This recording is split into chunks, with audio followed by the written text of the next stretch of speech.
Welcome, everyone, to our first combined Interfaith Commemoration and Conversation in Social Justice. My name is Maya Hairston, and I'm so excited that you could all come out and join us here tonight. A little bit about myself is I'm a freshman here at the University of Pennsylvania. I'm leaning towards studying political science and music, and I'm from Malvern, Pennsylvania. Events like these are extremely important to me because I grew up in a predominantly white school, which left me feeling isolated and different for a huge chunk of my life. When I got to high school, I started to become more actively engaged in my community, and I started participating in conversations regarding diversity and inclusion work. These conversations were inspired by the messages of Dr. Martin Luther King, Jr. The speakers here tonight have embodied King's legacy in their everyday lives and work. Reverend Dr. William Barber is an indispensable figure in the civil rights landscape. It is truly an honor to have him speak for us here tonight. Without further ado, I would like to introduce our University Provost, Dr. Pritchett. Following him will be the inspirations.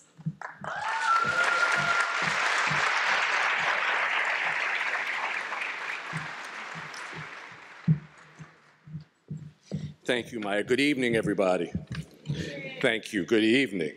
As Provost, I have the great pleasure of welcoming you to our Interfaith Commemoration and Conversation in Social Justice honoring Reverend Dr. Martin Luther King, Jr. It's a real pleasure to see such a full house on a relatively warm night. We are honored to host Reverend Dr. Barber II in conversation with Dr. Camille Z. Charles. Camille is the Annenberg Professor in the Social Sciences, Professor of Sociology, Africana Studies and Education, and Director of the Center for Africana Studies. And I do want to acknowledge Camille for her remarkable leadership in many ways, but right now I want to focus on the Center of Africana Studies because her term is expiring this year. And I hope that you will join me in thanking Camille for her wonderful leadership.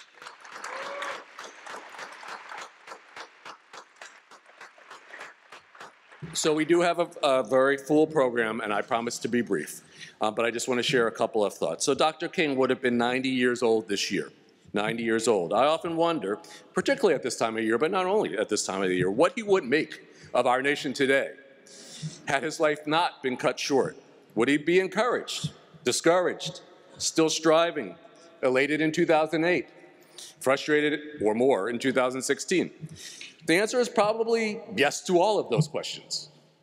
But here's what we know. Dr. King was an optimist. He believed that good must prevail. He believed in the power of communities to come together in service to a higher moral calling. That all people, everywhere, regardless of color or creed, were deserving of respect and equality under the law. Make no mistake, we're being tested. Some of those principles are being tested today. Our faith in those beliefs is often shaken, sometimes daily, with a tweet. But we are optimists. We are optimists. We are hopeful. We build bridges, not walls. Diversity in all forms is the beating heart of everything we stand for and everything we do here at Penn. Like every institution, we have a complicated past. Let's be honest about that. But we become more diverse over time, and we become a stronger institution because of it. We may reaffirm our commitments to diversity and inclusion today, and we do, but they guide us every day. Even as we seemingly stagger from one crisis to the next, I encourage you to view these struggles as King did, I think, as a battle in which equality and respect ultimately must overcome. We too are optimists. We know good will triumph. Thank you and welcome.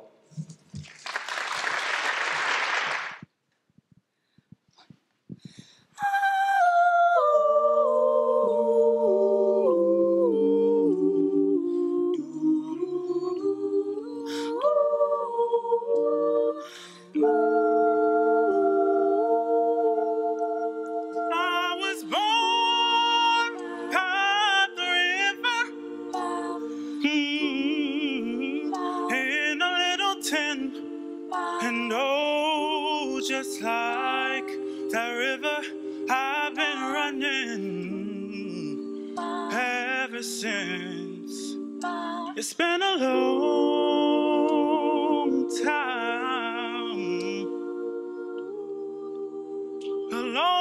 time coming, but I know a change is gonna come. Oh, yes, it will. It's been too hard living, but I'm afraid to die, 'cause I don't know what's waiting up there, far beyond the sky. It's been a long time, a long time coming, but I know a change is gonna come. Oh, yes it will. I would go to the movies, and I would go downtown,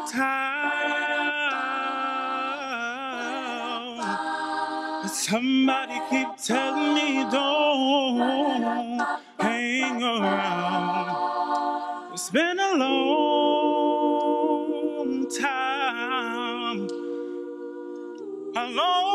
time coming, but I know a change is gonna come. Oh, yes it will. Ba, ba, ba.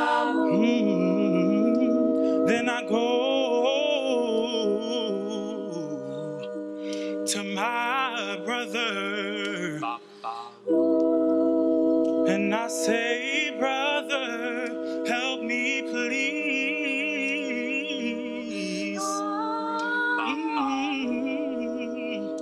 But he winds up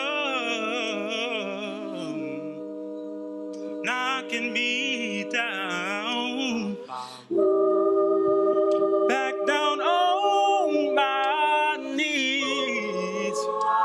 Oh, it's been times that I thought I couldn't last very long, but now I know I'm able to carry on. It's been a long time coming, but I know a change is gonna come. Oh, yes it will.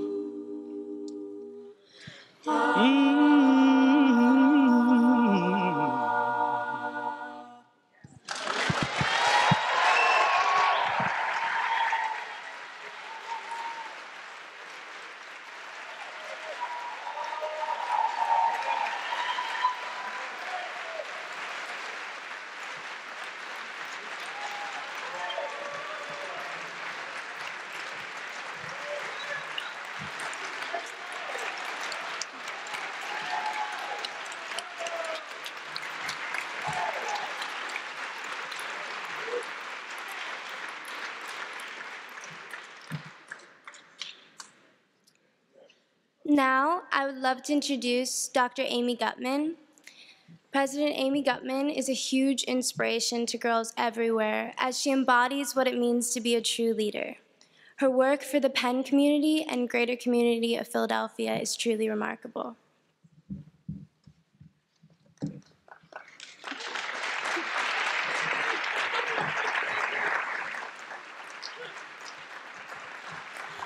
Wow, wonderful to see you all. Let's give it up again for the inspiration. Aren't they fabulous? Yes. They are an inspiration. So thank you, Maya, and thank you all for being here. I want to offer my special appreciation to two amazing leaders in the Penn community. They are here today. You hear from them, but mainly What you have to know is they do more behind the scenes than you'll ever see, but that we all benefit from, and that is our wonderful Reverend Chaz Howard, and yes, and our amazing, you will hear from her soon, as she will be interviewing a wonderful leader of this country, but she is a wonderful leader at the University of Pennsylvania, Professor Camille Charles.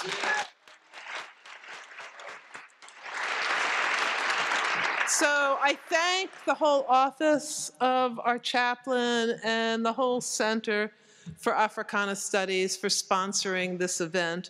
We're so fortunate this evening also to be uplifted by the sounds not only of the inspiration, but of African rhythms and of the Shabbatones. In the darkest hour of struggle, when sometimes it appeared that the arc of the moral universe was not bending towards justice, Dr. King would make a call. And he'd go to the telephone and he'd dial up his friend. It's always important to have friends that you can, in those days you did dial them up. Now we ring them up, right? And he called his friend, the great gospel singer, Mahalia Jackson. And he called her for solace. And over the telephone, she would sing to him. And in turn, it was Mahalia on the steps of the Lincoln Memorial who called out in a voice that I can't even pretend to imitate, "Martin, tell them about the dream." And that's when Dr. King set aside his prepared remarks. He just threw them aside and he told us all, he told the world about his dream. And by doing so, he remade our history. Now, music and musicians are very central to uplifting us in time of greatest need and of inspiring and giving fire to our spirit. It is a special pleasure to be here to help welcome somebody who, in the tradition of Dr. King, is a national leader who gives fire to our spirit, and that is the Reverend Dr. William Barber. Yes, let's give it up. We can give it up many, many times for Reverend Barber. So, Dr. King said that freedom is the bonus you receive for telling the truth. Freedom is the bonus you receive for telling the truth. Well, in this regard, Dr. Barber is not only a revered pastor and a respected civil rights leader, he is a truth teller and a freedom fighter, right? He is an individual who's not afraid to speak truth to power, and as he himself will tell you, he has the arrest record to prove it, right? Reverend Barber, we are so pleased to welcome you to our Penn campus and to the warm embrace of our West Philadelphia community. It is our honor, it's our privilege to have Reverend Barber in our midst and also to hear from him. Community is the essence of what Martin Luther King Jr., really what he promoted and what our Martin Luther King Symposium is all about. It really lives here at Penn, and it lies at the core of Dr. King's message throughout his life, both in the pulpit and as a courageous leader on the national and international stage. He understood that a vibrant, caring, free, open community was the necessary foundation of peace and justice. He said, we're all tied together in a single garment of destiny, caught in an inescapable network of mutuality. Community is everything. That is why I'm so pleased to see so many members of our Penn family and community, our West Philadelphia community, here tonight, our Philadelphia community here tonight. We are committed to this wonderful urban neighborhood and to our neighbors who make Philadelphia such a wonderful city. Our West Philadelphia community encompasses and it energizes Penn's campus. Truly, there's no place like home, and there's no other major research university that is so fortunate because of our location and the caring contributions of our neighbors. And as we see so vividly here tonight, we have every cause for hope and every need to work to make that hope a reality. In Dr. King's own words, we all work together to let shine the sunlight of opportunity, to make possible an America where all citizens can have the milk of prosperity and the honey of opportunity flowing for them. We cannot peer into the future to see what will come, but we can all look around this room to see who we are as a community and to realize that we are committed to working together to make things better for our brothers and sisters. What we have is community and each other. We have our shared hope for a better tomorrow, our mutual commitment to work together to realize all our dreams. And I am here to salute everyone here tonight and this wonderful, beloved West Philadelphia community of which this university is a part and could not thrive without our community. And especially today, we want to recognize some individuals whose active service and local engagement exemplifies the ideals that we celebrate on this Martin Luther King Symposium. So at this time, I am pleased and proud to present the 24th Annual Community Recognition Awards. And would Glenn Bryan please join me at the podium to give these awards? Here's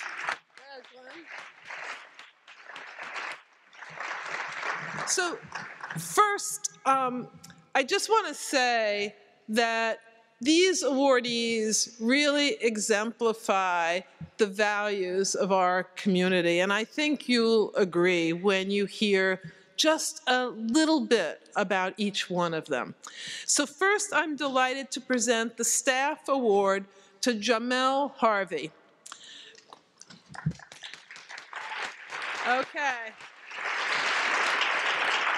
Jamel is an enrollment coordinator in medical affairs in the University of Pennsylvania Health System. For years, he has used his own money to help homeless Philadelphians. Determined to expand his impact, he co-founded Project Reborn USA, a grassroots organization which provides community support and resources.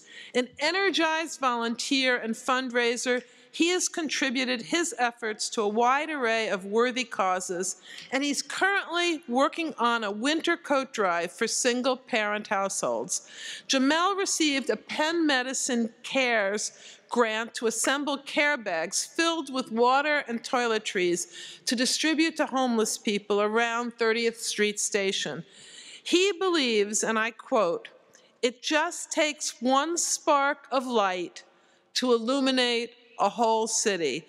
Please join me in thanking and congratulating a great spark of light, Jamel Harvey.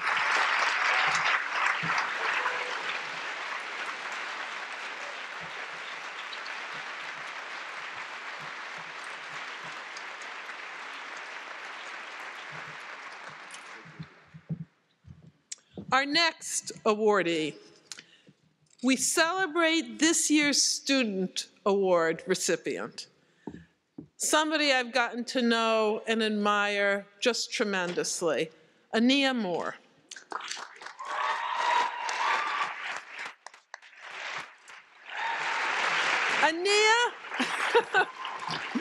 Ania is Philadelphia born and raised, and a Penn senior whose community building service has sparked good on campus and across the city. Ania is a liaison and assistant for the School District of Philadelphia's Office of Family and Community Engagement, FACE, at the Lee School. She is co-president of the Collective Success Network at Penn. She is chair of the Netter Center for Community Partnerships Student Advisory Board. She is the UA Undergraduate Assembly representative for Penn First. I can't keep going on, except to say last year, Ania served as co-chair of the IVG conference, the largest student conference in the world for first-generation low-income students. Let's give it up for that. Love it.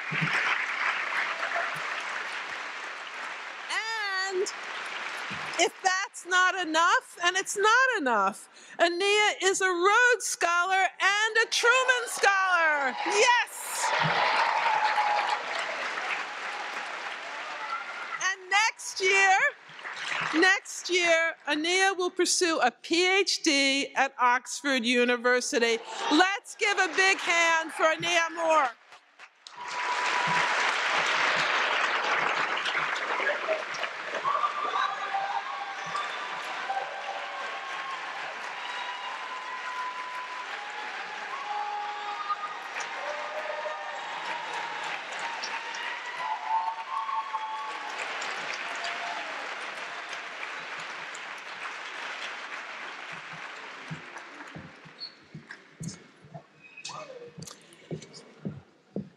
Get a little exercise too, this is great.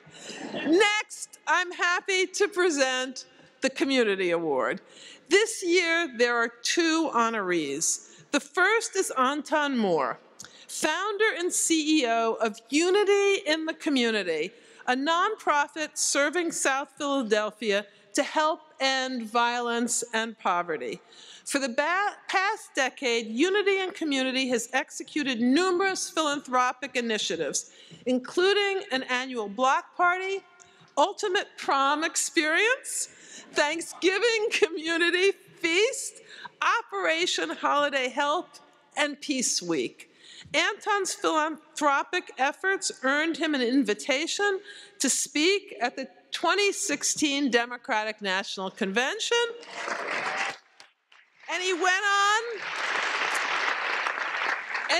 on from there to be elected to the 48th Ward. Anton, thank you for helping to bring unity to our community.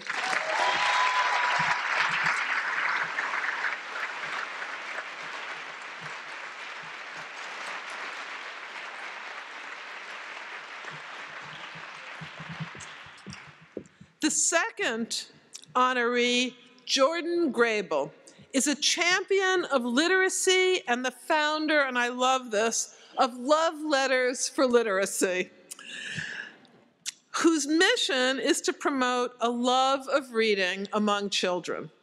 Since its founding, Love Letters for Literacy has helped over 1,000 children across the country and internationally.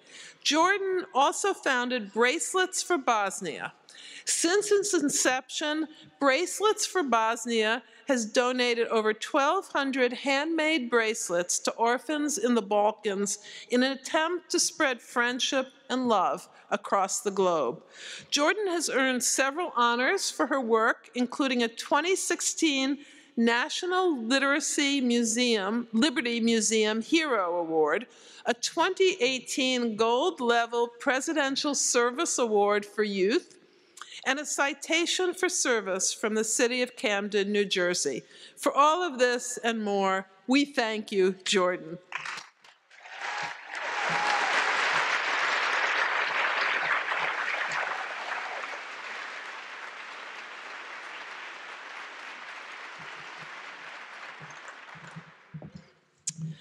Our last presentation is of the Dr. Judith Roden Community Education Award to Principal Richard M. Gordon IV. Yeah. An award award-winning educator. Under his leadership, Paul Robeson High School went from near certain closure to earning the title of the most improved high school in the city in 2017. Known locally and nationally as a transformative educator and leader, Richard is celebrated for helping his students achieve a 95% graduation rate.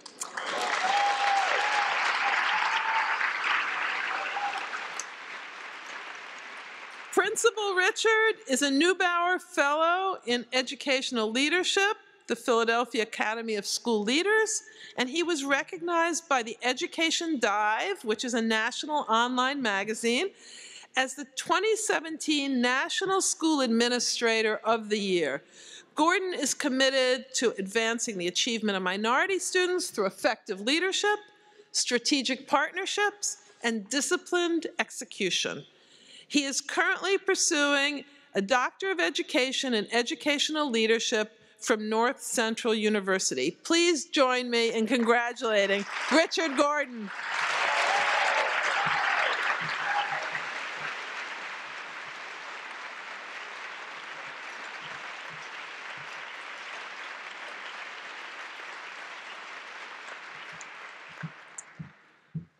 So this concludes the 24th annual presentation of Community Involvement Recognition Awards. But I would ask you all, if you are as impressed as I am, let's give another big round of applause for all of our winners.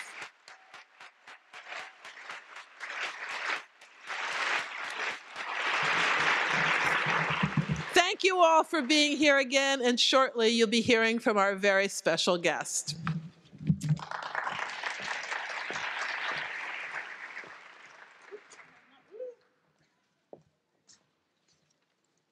Okay, I have one more introduction to make. We've asked a very special member of our Penn family to introduce our very special guest, and I get to introduce John Jackson. John Jackson joined Penn in 2006 as our very first Penn Integrates Knowledge University professor. He is truly a polymath, and like the true polymath that John Jackson is, he has now become, he has appointments in 2 of our schools as a Penn Integrates Knowledge University professor, and now he is the first ever person at Penn that we know, that we've searched historically, to be the dean of not 1, but now 2 of our schools. He started as the dean of our wonderful School of Social Policy and Practice, and as of January 1st, he is now the dean of the school that first recruited him to Penn, our Annenberg School for Communication. Please welcome our friend, our colleague, a great leader, John Jackson.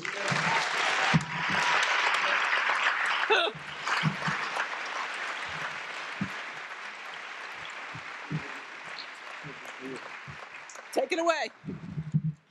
Thank you, Amy. I do feel like the sign of a powerful event is that the main part hasn't started yet and you already feel blessed. It is my honor to spend a few minutes to introduce our interlocutors for the evening. Dr. Camille Z. Charles is the Walter H. and Lenore C. Annenberg Professor in the Social Sciences, Professor of Sociology, Africana Studies and Education, Director of the Center for Africana Studies, her final year in that role, as we've heard before, and the co-faculty director of Penn First Plus at the University of Pennsylvania. Dr. Charles's research interests and expertise are in the areas of racial inequality and elite higher education, including the diverse origins and experiences of Blacks at elite colleges and universities, racial residential segregation, racial attitudes and intergroup relations, and racial identity. She is author of Won't You Be Mine and Won't You Be My Neighbor, Race, Class, and Residence in Los Angeles, and co-author of The Source of the River, The Social Origins of Freshmen at America's Selective Colleges and Universities, and of taming the river, negotiating the academic, financial, and social currents in selective colleges and universities. And if you haven't read those books, especially if you're interested and invested in higher education and an inclusive model for what that could mean, I really do recommend you pick those up. Now, that's a member of our community who we don't take for granted, but we see quite often.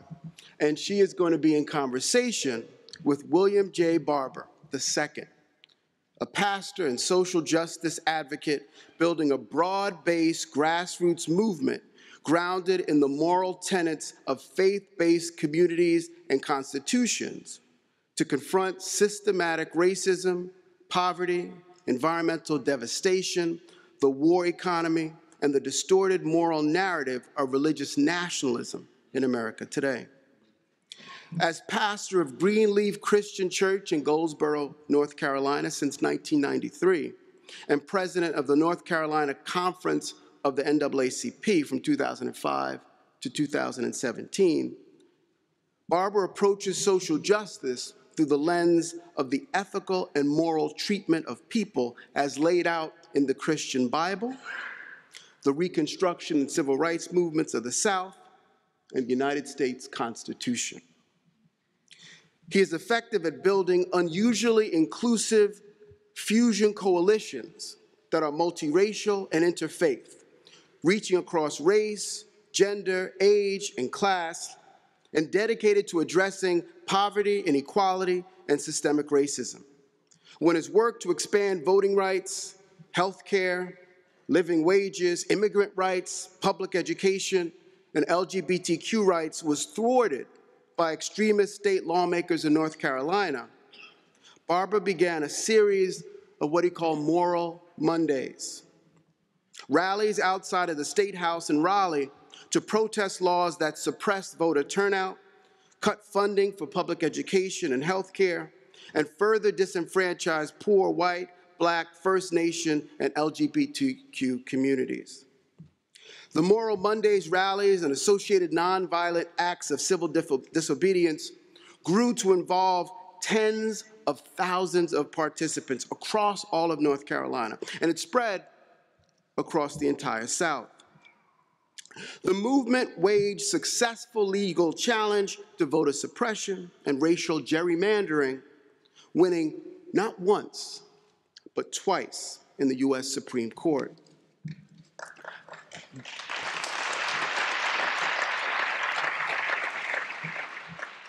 Barber founded Repairers of the Breach, a leadership development organization back in 2014 that was aimed at expanding and building a national movement rooted in moral analysis, moral articulation, and moral action. In 2016, he led a moral revival tour that covered 26 states and attracted thousands. In 2017, he and colleagues launched a revival of the 1968 Poor People's Campaign that was spearheaded by Reverend Dr. Martin Luther King Jr. and many others, beginning with an audit of systemic racism, poverty, ecological devastation, and the war economy in the United States since 1968. The campaign has been recast for the 21st century, building state and local, nonpartisan fusion movements committed to shifting the moral narrative, building power for the disempowered, and challenging laws and policies that hurt the poor and threaten our democracy. In 2018, the Poor People's Campaign launched 40 days of moral, nonviolent civil disobedience in 40 states and Washington, D.C., resulting in over 5,000 acts of simultaneous civil disobedience in 36 state capitals and the U.S. Capitol. Merging moral and activist traditions, Barber is providing a faith-based framework for action, one that strengthens civic engagement and inspires the country to imagine a more humane society. William Barber received a BA in 1985 from North Carolina Central University an MDiv in 1989 from Duke University, a doctorate in ministry from Drew University in 2003. He has also received 7 honorary doctorates. From 2006 to 2017, Barber was president of the North Carolina chapter of the NAACP. He also is a distinguished visiting professor of Union Theological Seminary in New York. His publications include the co-authored books Forward Together, A Moral Message for the Nation, The Third Reconstruction, Moral Mondays, Fusion Politics, and the Rise of a New Justice Movement, and Revive Us Again, Vision and Action in Moral Organizing. He's a contributing op-ed writer for many publications, New York Times, CNN, MSNBC, a MacArthur Fellow in 2018, Tar Heel of the Year in 2018, an Auburn Seminary Senior Fellow, and currently holds the Visiting Social Justice Chair at St. John's University. After our next musical selection, I invite you to sit back and listen to the exchange between Dr. Charles and Reverend Dr. Barber. Thank you.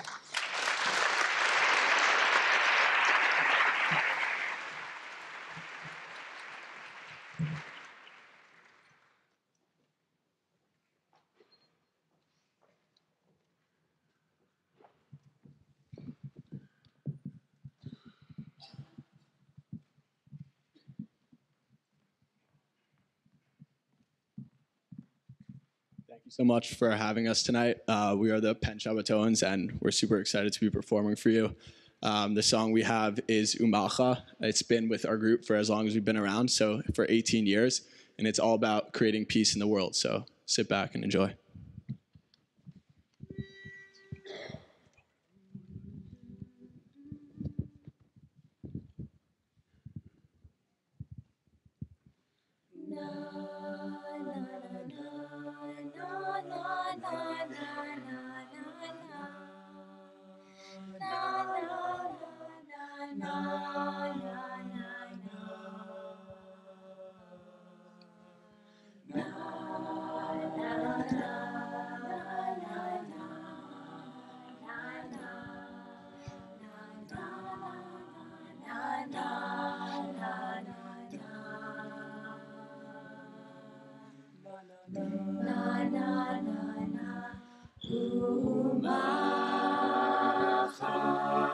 Hashem dima me'al kol ha'anim ve'cherpat amo yasir me'al kol ha'aretz u'macha Hashem dima me'al kol pa'anim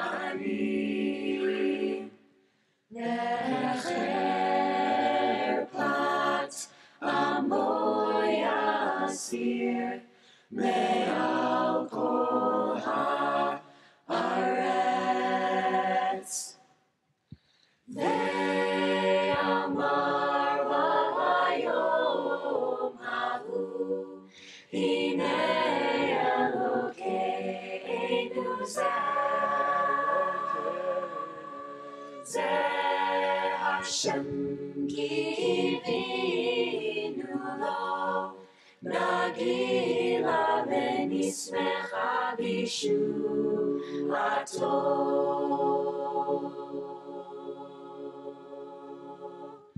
Lai, lai, lai, lai Lai, lai, lai, lai, lai. Lai, lai, lai, lai. Lai, lai. Lai, lai, lai, lai. Lai, lai, lai, lai, lai.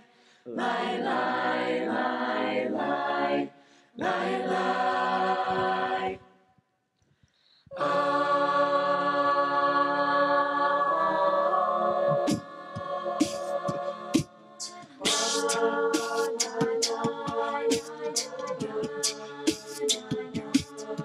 Na na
We must be honest about the foundations of the political and economic systems we call America. I love America because of her potential, but I know that America will never even get close to being a more perfect nation until we are honest about the politics of rejection. I want to tell you about some of the leaders who are building the Poor People's Campaign. Callie Greer from Selma, Alabama, who had to bury her daughter, Venus, because she didn't have health care. I'm here today to share my daughter Venus's story. Venus discovered a small lump in her breast and she wasn't insured. Venus had to be approved for every prescription and every piece of medical equipment that she needed. I'm standing here today in solidarity with the Poor People's Campaign because no one should have to bury their child in America because they don't have health care insurance. I'm 46 years old.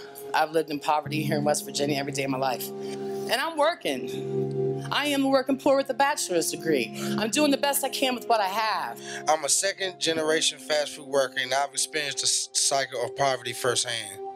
Growing up, I watched my mother endure long hours of back-breaking labor, doing everything she could to feed me and my sisters. My employer barely pays me enough to pay rent and utilities, let alone the medical expenses with my mother. I worked 41 years in the coal mines. I have black lung, and it's just unfathomable what these poor coal miners have to go through in order to get what they have worked for and deserve.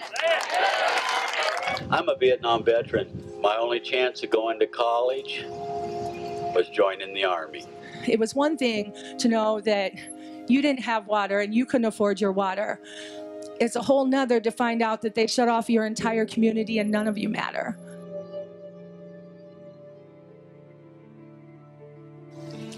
But when I lost my housing, healthcare, and income all at the same time, I was terrified, panicked. Hi, my name is PAMELA. I'm from Lowndes County, Alabama, and I live in a mobile home with my 2 kids.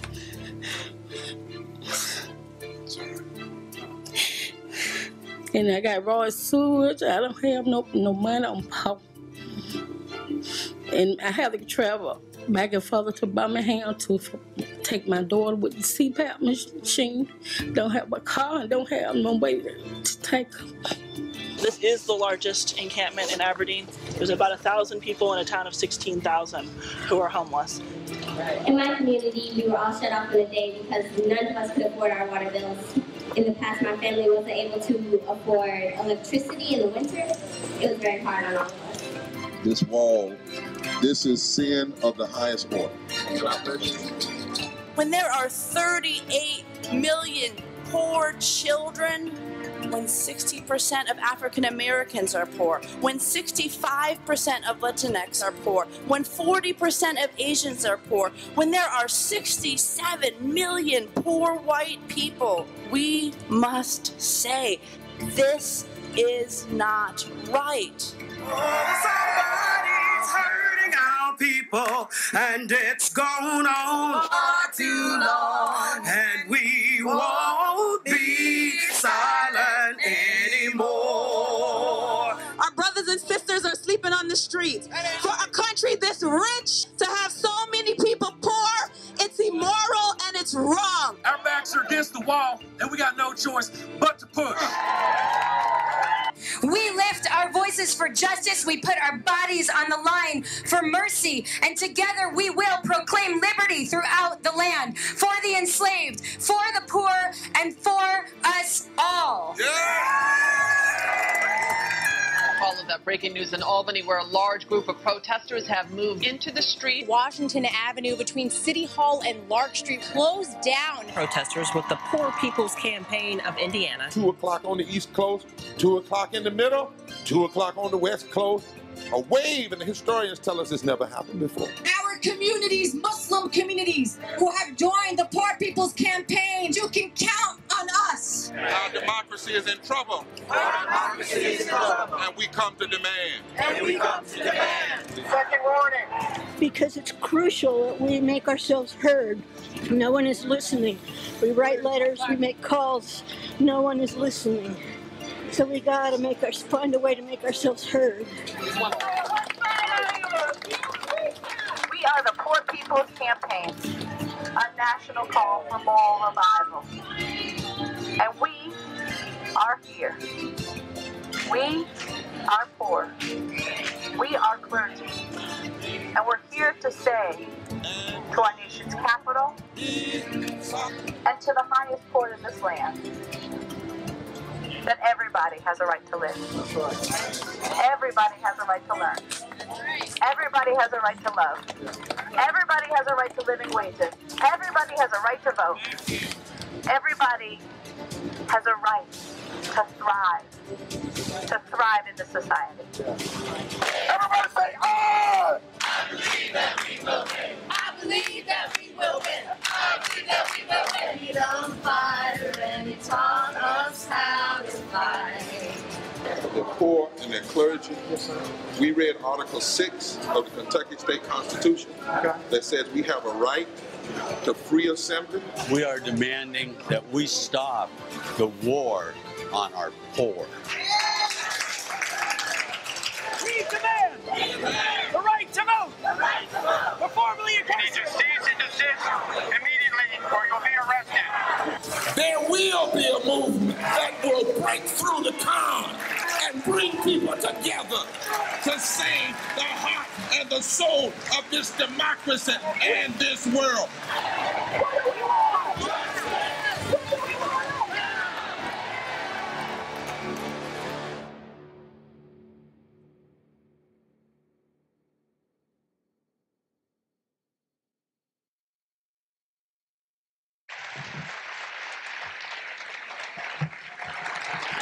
Hello, Philadelphia. Hello, Philadelphia.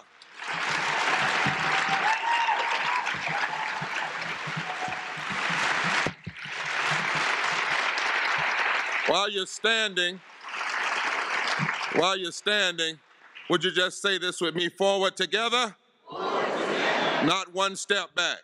Not one step back. Forward together. Not one step back. Not one step back. It's good to be in Philadelphia tonight. Where are the Poor People Campaign folk in the house? There they are. And all of you eventually.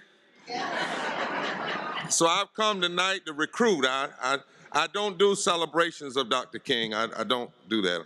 I don't do celebrations because I don't believe you celebrate martyrs. The only way to honor a martyr is to go to the place where they were killed, murdered, reach down in the blood, pick up the baton, and carry it the next mile of the way. You can reimagine martyrs. You can recommission their vision. You can commemorate them if you're committed to move forward. But celebration, because the Bible says that too many people love the tombs of the prophets, but they do not love the prophets when they are dead. I go to a lot of places and speak, and it's amazing how people will actually sit on the stage and, at a Martin Luther King event who wouldn't have sat in a room with him if he was still alive. And I said the other day, I'm too old now. I'm too old to play around. I've been through too much. I come back from when folks said I'd never walk again. 2 weeks ago, I buried my baby brother. who passed from pancreatic cancer, and his son is with me tonight, and we've cried together, and he told me on his deathbed, he said 4 things: know that I love you, know that I thank my big brother for everything he's ever done for me, don't stop doing what you were doing, and watch your back, because there's some nuts out here. And so I'm committed to try to tell the truth as often as we can, and if I don't tell it, I try to get corrected so I won't make the same mistake the next time. Thank you for such a kind introduction. I'm looking forward to talking with Camille. Now, because I'm recruiting, there's a number, 90975, 90975. You know how we do in the modern age. Everybody get your cell phones out, 90975. Text MORAL, M-O-R-A-L, to 90975 so that you can get connected with Repairs of the Breach and the Poor People's Campaign and the Kairos Center. In her absentee, Reverend Dr. Liz Theo Harris, the director of the Kairos Center, my dear sister and friend, is the co-chair along with the Repairs of the Breach. We are the co-organizations and the co-chairs of the Poor People's Campaign. 90975. M-O-R-A-L, text MORAL to that and share that number with somebody so you can get hooked up, as we used to say back in the day. Now I want to begin this conversation with a brief, lecture talk a minute about Martin Luther King knew that to preach was something you must do with more than just words. And I want to say that because a lot of people claim to love his oratory, and they kind of stop there. Dr. King was a great speaker. In fact, a lot of people stop in 1963 like he didn't say anything else after 63. And a lot of times they don't even realize what he said in 63. The I Have a Dream, he had done that several times, several other places. He did it in Detroit a few weeks ago. That's called a black preacher's hoop. That's what that is. But you don't hoop gravy with no meat. I mean, you don't. And the meat is what, Dr. Lee, what America has not wanted to deal with. When he talked about, I refuse to believe that the great vaults of America are not bankrupt. They don't mind dealing with the dreams as long as the dream is way off somewhere. But it was the nightmare that he first diagnosed that necessitated him talking about a dream. But even then, the dream, he gave us an assignment: go back. He didn't say stay in D.C. He didn't say keep talking about my awards and my degrees. He said go back to Alabama, go back to Mississippi, go back to the heightening Alleghenies of Pennsylvania, and let freedom ring from those places. So I want to, John Legend and I are working on the project together. He wrote a song called Preach, or More Than Just Preach. It's coming out soon. And he kind of inspired me to do a piece on prophetic proclamation. And then the scriptures. Somebody asked me the other day, said, you a Democrat? Are you a Republican? Are you a liberal? Are you a conservative? I said, I'm a Christian. And if you really understand what I'm saying when I say that, and I don't mean I'm a Christian to the exclusion of other people, because see, to be a Christian means I embrace and welcome other people, and even people not of faith. That's a real Christian. You know, we got some bad images. But let me give you one image of what it means to be a Christian. Jesus came preaching in the power of authority, and in the 4th chapter of Luke, you find these words: the Spirit of the Lord is on me, or upon me, because he hath anointed me to proclaim good news to the poor. And the word there, poor, is a Greek word, patokos. Now, there are 2 or 3 other words that the writers could have used, but in Luke's gospel, Luke specifically chooses patokos. And patokos literally means those who have been made poor by economic systems of exploitations. And Jesus declares, that's what I've come to preach about and against. And then the subsidiaries of that poverty, which is prison, sickness, sight for the blind, oppression, and exclusion. So I've come to proclaim the acceptable year of the Lord. I've come to declare that all of those that, you know, whenever you got a narcissistic, tower-building, egotistical leader like Caesar, I thought I was going to say something else, like Caesar. I'm trying to let y'all know this hadn't just begun. This isn't the first time in history we've seen this, that people get excluded.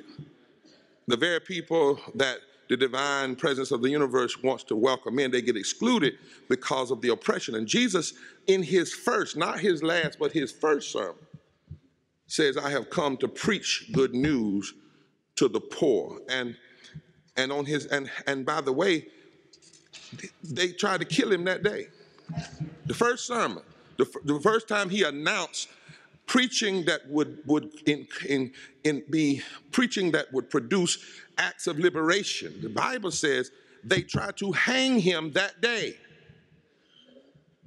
And then the last sermon that he preached, he was talking about the same thing. Somebody asked him about judgment, and he said, well, he said, let me tell you how the nations will be judged. Not how individuals, but how the nations, the governments.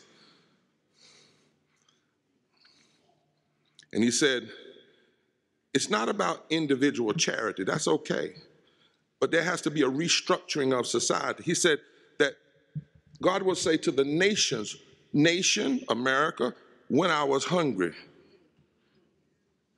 did you feed me? When I was thirsty, did you poison my water in Flint, or did you? When I was an immigrant, a stranger, did you invite me in?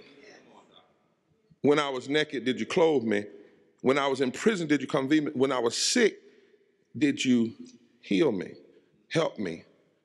Because as the nation, not just individuals, as the nations deal with these realities, then the nation will be judged. And they did kill him after that. So his first sermon, Spirit of the Lord is upon me to preach good news to the protocols, almost got him killed. And his second sermon did get him killed. And before he was killed, he hung out in Bethany, which means the house of the poor. Right? Now, it was in this tradition and even more that Martin Luther King preached. But his words were not just soaring oratory. And we miss it altogether if we think that preaching is just having good applause at the end. King preached upon the foundation of civil disobedience and called forth a movement to challenge the demons, yes, demons, of Jim Crow and racism. His preaching confronted racism and confronted poverty and war, not only within the quarantine of the sanctuary, but in the streets of the nation. In 1967, just before his death, 1 year later, King preached a sermon, When Silence is Betrayal. And he said, we have no choice today but nonviolent coexistence or violent co-annihilation. And we must move past indecision. And in that sermon, he was addressing three evils: racism, poverty, and militarism. Racism, poverty, and militarism. And he dared to say to America, whom he called in that sermon the greatest purveyor of violence in the world. And exactly 1 year later to the date, he was shot. After that sermon, that night, his open invitation to the White House was removed. 100 and some newspapers came out against him. Black ministers and white ministers, because he'd already been put out as his nominations. Let's remember the real king, y'all, come on. Huh? And civil rights organizations passed resolutions, and some of his own staff, right? Dr. King, last night, Before he was shot, people often, well, the corporatized version, all they want us to remember is I've been to the mountaintop and I looked over. That also was a hoop. But what gave it power that night was what happened the next day. But before he ever got to the part, I've been to the mountaintop, Dr. King in his last sermon, he said this. First of all, 2 weeks earlier, he had declared America must be born again. He had the sermon he sent in to the church that he was going to preach that next Sunday, if he had lived, was America may go to hell. And that night he declared, America is sick. And he declared, as I move to my conclusion, we've got to give ourselves to this struggle to the end. And nothing would be more tragic than for us to stop at this point. That's Martin Luther King, the preacher, who understood that to preach has always meant more than just oratory and words. Jesus connected preaching to deeds of liberation. Incarnate. The word must become incarnate, flesh, in acts of liberation and works toward wholeness. To preach is to proclaim. It is to speak to the death of our times. Words that take on flesh and words that call people to organize.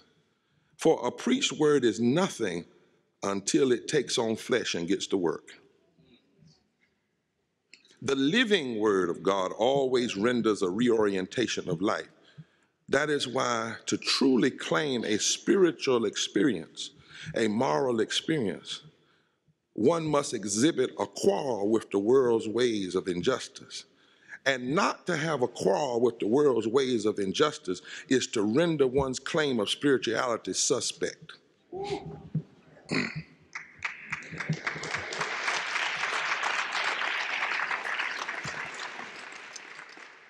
St. Francis of Assisi says, preach the good news at all times, and when necessary, use words.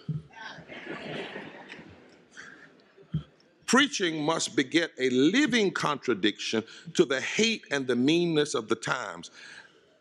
To true preaching cannot rest on a page, it cannot sit in a song, and it cannot travel on a tweet alone. It must put on flesh and suit up for struggle and walk towards the crucifixion.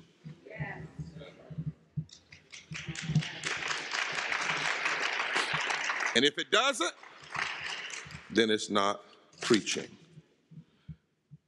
Sojourner Truth preached and spoke a relentless passion for liberation and engaged.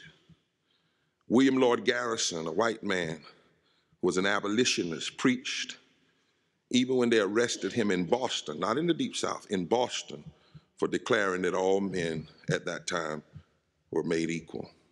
Fannie Lou Hamer preached even when she went to the Democratic Convention. They said, well, you can have AC. I didn't come all the way up here for no one seat. Rabbi Heschel, the great Jewish rabbi, drawing on the Torah, said that the confrontation between Pharaoh and Moses was never, Pharaoh is not ready to capitulate, he said. The Exodus has begun, but it is far from being complete. In fact, it was easier for the children of Israel to cross the Red Sea, he said in the 1960s, than for a Negro to cross certain university campuses. Cornel West has called Heschel's preaching the strongest condemnation of racism by a white man since William Lloyd Garrison. And he said this racism, and I go back sometimes, because people today, like they don't really know what racism is. Racism is not just being rude. Racism is about policies. In fact, there's an author, Kendi wrote a new book on Genesis and racism. He says what we failed to realize today is that the policies came before the ignorance and the rudeness and the justifications. And too often, our times, if somebody says, the media gets all fascinated when somebody says a word. And they said, Representative King, he just shouldn't have said that.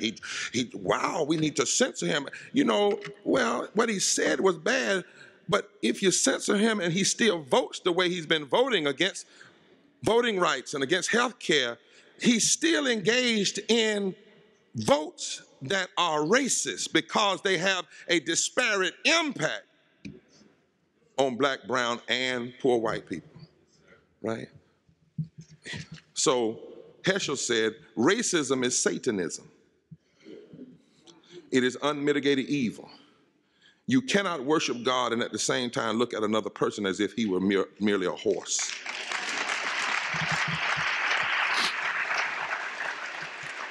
He said, religion cannot coexist with racism. It is a grave violation of the fundamental religious principle not to murder.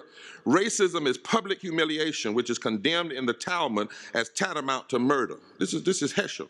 Heschel said one should rather commit suicide than to offend a person publicly with racism. And then Heschel put legs on his preaching and joined him at Martin Luther King at the Edmonds Pettus Bridge. So if preaching is only words and does not lead to acts of liberation with and on behalf of the poor, the imprisoned, the sick, the oppressed, and all those made to feel unacceptable, then preaching is just words with no purpose, talk without action, lip service without love, and the sound and fury that signifies nothing. And that is why we cannot allow corporate America or any form of America to reduce Martin to just a good orator.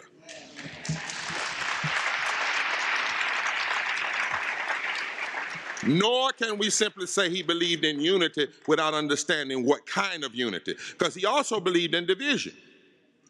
Like Frederick Douglass. Frederick Douglass said, because I love the religion of Jesus Christ, I must hate the religion of the slave master. Now, the king was unified with those who fought with injustice, but he had an eternal discontent with injustice. We have to qualify his love. It's not some flimsy, anemic love that does not see what's going on and try to change it. No, it's a love that refuses to try to change hate with hate, but even so is as militant in some way as hate, but it's the militancy of love and truth and justice that's willing, if necessary, even to die before you give in.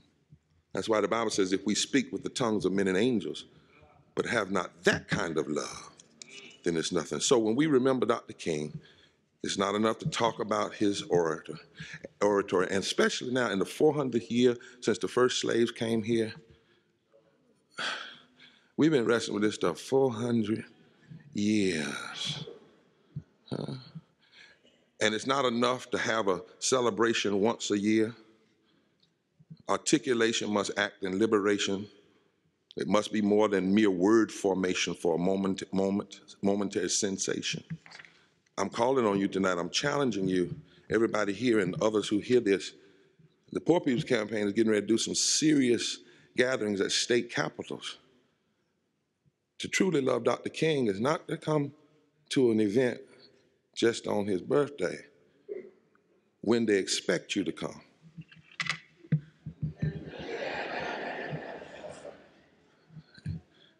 And it is not simply to come here in the safe quarantine of a place here, but to be willing to challenge.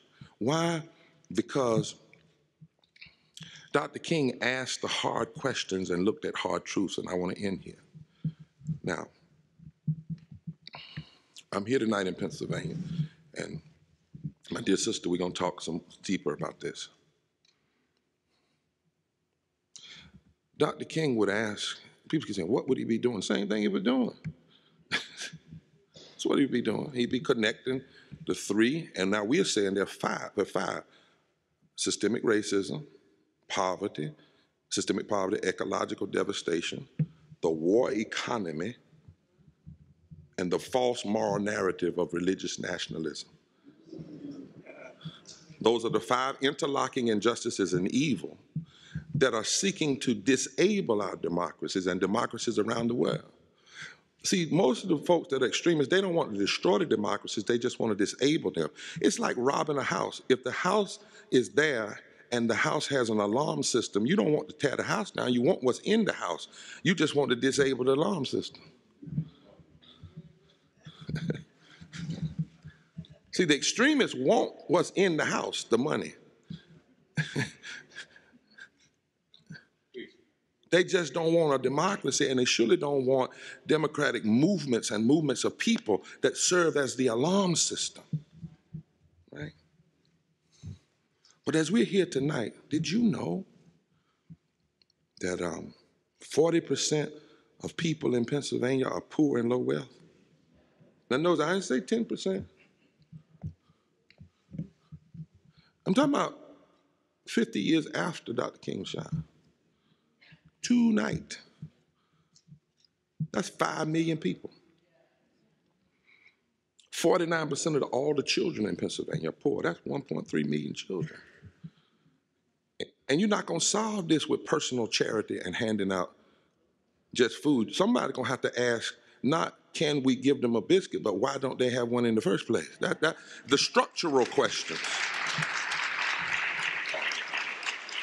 We're talking about the year of the woman. 42% of women in Pennsylvania are poor and low wealth. 42%.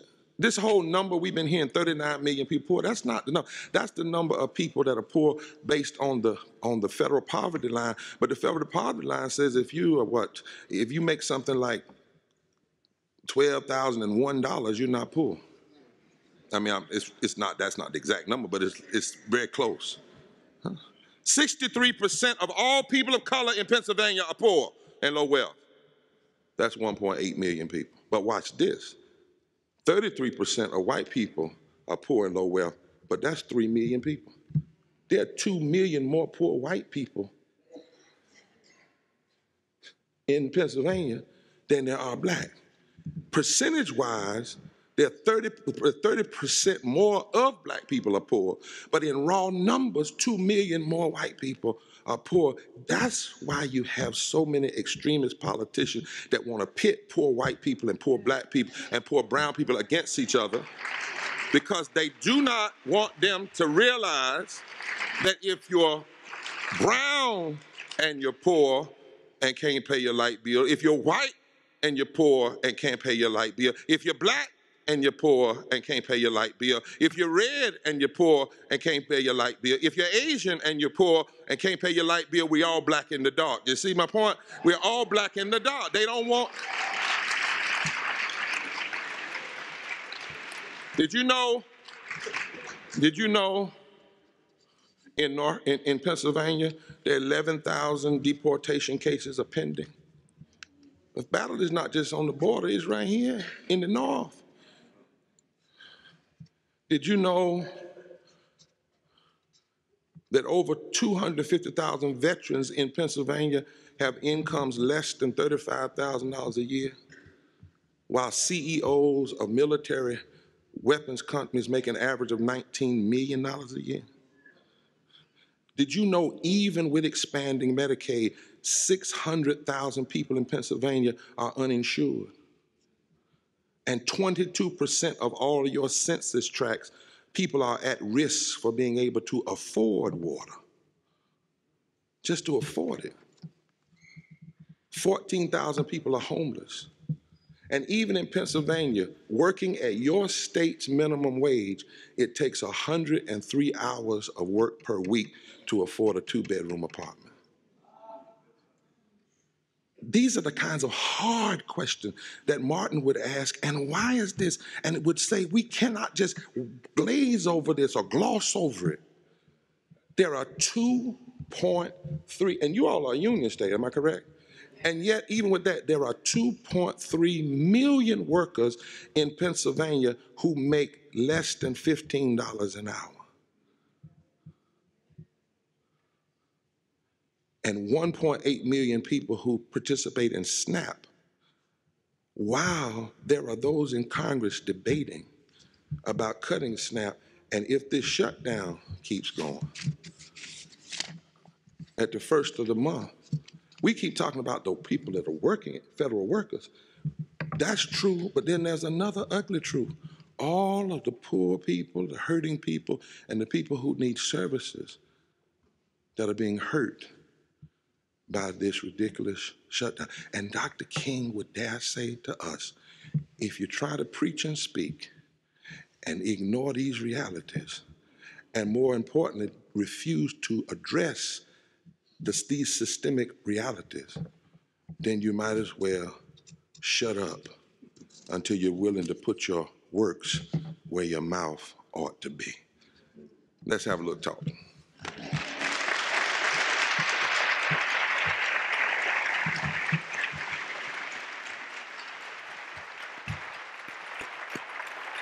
You ready? I'm ready. Ooh. I'm scared of this, sister. Duh. Nothing to be scared of. Good evening, everybody. Thank you for coming and kicking off my world tour. So. Oh, wow. This is my ninth and final Martin Luther King event, and you were a bucket list guest, so we're all very pleased to have you here. Why a final? I've been doing this for 9 years now, Okay. and it's somebody else. Okay, all right. I just thought we want to know we need to have protest up in here. No. You know, we're ready to go. No, it's been a joy. Okay, all right. But yes, let's get that. We should give somebody else. Right. Let's give that straight. That's what we want to know. Yes. So what we're going to do here is I'm going to ask a few questions. Those of you who've been here before know that usually we have a conversation and then we open it up for Q&A. But tonight I'm going to keep to a minimum my questions so that we have more opportunity for the audience to ask theirs. So I just want to start by asking for a little backstory for those who aren't familiar with your personal story and how it is that you found your way here. By running the other way. You know, I was born August 30th, 1963, 2 days after the March on Washington in Indianapolis, Indiana. My father, the joke in my family is that my mother went into labor on the 28th, and there were some people doing some kind of march somewhere in Washington, D.C. And I said, wait a minute, hold up, let's see how this turns out. And, you know, I've always been kind of thoughtful about things. And then after it went well, I just said, okay. And so I was born 2 days after the March on Washington. My mother and father made a decision to leave the Midwest, where some form of integration was taking place, and come back to the South. My father had actually been partially raised in Camden, but he was from Eastern North Carolina. Mm-hmm. And somebody said, woo. And as late as the 1970s, they had not even begun in some areas to do desegregation. So he chose, after 63, to come back and as a minister, as a clergy person, and I was put in segregated public school. My parents went to a segregated school to work so that they could be a part of the first round of teachers that would help to integrate public schools in Washington County. P. Ridge, where's P. Ridge? My goodness. Hey, P. Ridge. All right, that's. I'm sorry. That's okay. Yeah. Don't you tell them about the club we used to hang out either. No. But we, you know, and so I was born into a family of actors. My father taught me that there was no separation between Jesus and justice. That to try to make that was to create some kind of strange false dichotomy. But I also saw the resistance. My father faced a lot of resistance, like King did, within his own denomination, within the church. I saw that early on, and I said, I don't want to have anything to do with this. You know, I really went to college to go to law school. I looked at every catalog there was to make sure they didn't even have a course in philosophy of religion. And I ran right away from my calling and ran into it. You know, there are over 500 years of preaching on my father's side of the family, over 300 on my mother's side of the family. In some ways, I was tracked down at the senior year, my college year, ended up going to Duke. Then I went to pastor my first church in Virginia and found myself engaged in a fight for labor unions and labor rights when a company was literally trying to block people from having labor, right? Camilla, this is what the people would retire and they would give them $3 for every year they worked and a watch.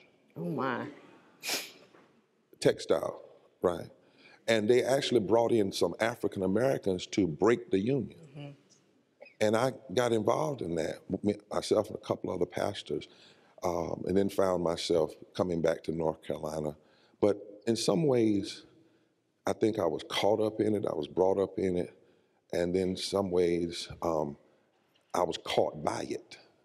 You know, I was caught by this calling to preach, to teach, and to be engaged in social justice transformational movement. Thank you. So some places that talk about your work with groups like the New Poor People's Campaign suggest that you see yourself as part of a moral movement. I think that's obvious in the, you know, in the literature and your own words, but they really place a lot of emphasis on the word moral. And I'm curious about how an emphasis on morality is central to your work and why it's useful both in religious and non-religious terms. Yeah, and it's a tricky word. We often get asked, well, who determines that? And so we have to clarify it, and there's several points of clarification. There really has been no progressive movement in the American project that someplace within it did not have a moral foundation, a moral calling, that this was bigger than just partisanism. Whether it be the abolition of slavery or women's suffrage or the New Deal or you know, Teddy Roosevelt in 1912 calling for health care for all and for labor rights and protecting the environments when he did his Bull Party speech in 1912, was deeply moral. He talked about 5 or 6 moral categories, or whether it was the people who worked in with Roosevelt, who framed the New Deal in moral terms, the civil rights movement. So you really can't find any major transformational progressive achievement that did not have some deep moral framework. Now, having said that, what does that mean? Well, first of all, from a moral perspective, as a person of faith, the Bible has 2,800 scriptures in the Bible that talk about how we're to treat the poor and the least of these, right? In fact, there was an experiment done one time where some people took a pair of scissors and cut out every passage in the Bible that had to do with the poor and the least of these, and it fell apart. It literally fell. You don't have a Bible. So that is a consistent moral framing throughout Scripture. You find how the prophets, Jesus, all over, were always asking questions based on how are the poor being treated by systems, not by individuals. How are the women being treated? How are the children being treated? How are the stranger or the immigrants being treated?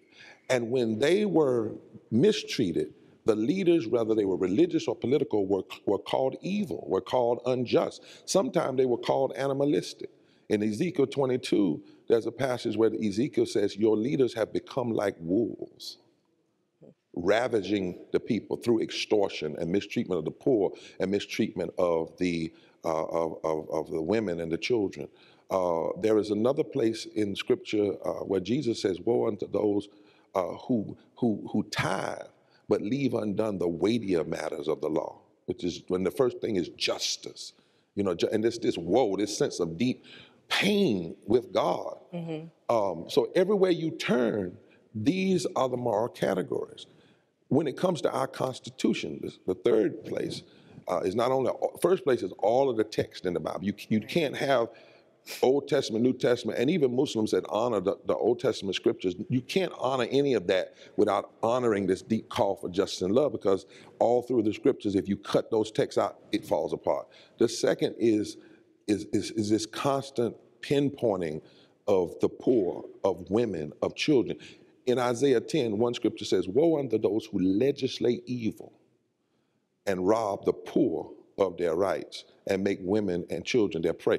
That's why I'm so bothered sometimes, Camille, when I see people who say so little about what God says so much and say so much about what God says so little. You know, you hardly have anything in the Bible about, for instance, homosexuality. Hardly anything. And what is in there is mostly in the Old Testament and misinterpreted. And none of it trumps or takes precedent over the scripture to love your neighbor as yourself. And yet some folk will make you think that that's the whole of scripture, you know, so that's wrong. Then the last thing though is for people who may not be people of faith, which we welcome in our movement, there is this moral framing of what we at least say. Dr. King one time said, if I was in any other place, I wouldn't challenge it as much as I do America, but America, you had the nerve to put it on paper. I mean, so what did America put on paper? Here are some moral categories in the Constitution. First of all, this business of standing up and saying, I and I alone can fix it, like a certain person we will leave unnamed. Thank you. That's not even a moral framework of our Constitution that you swear to uphold. You swear to uphold the we. And then the next principle is for a more perfect union. So repentance, admittance that we're not perfect, that we have problems in this country that we have to work on. Then the next moral category is to ensure domestic tranquility, not ensure domestic division. Then the next moral category is to establish justice, not merely pray about it, not merely think about it, not merely say it's a good idea, but to literally establish it. And then the next one is to provide for the common defense, not just the defense of the wealthy. And then the last one is to promote the general welfare. And then our Constitution says, only then do you have a liberty that's worthy of being passed on to future generations.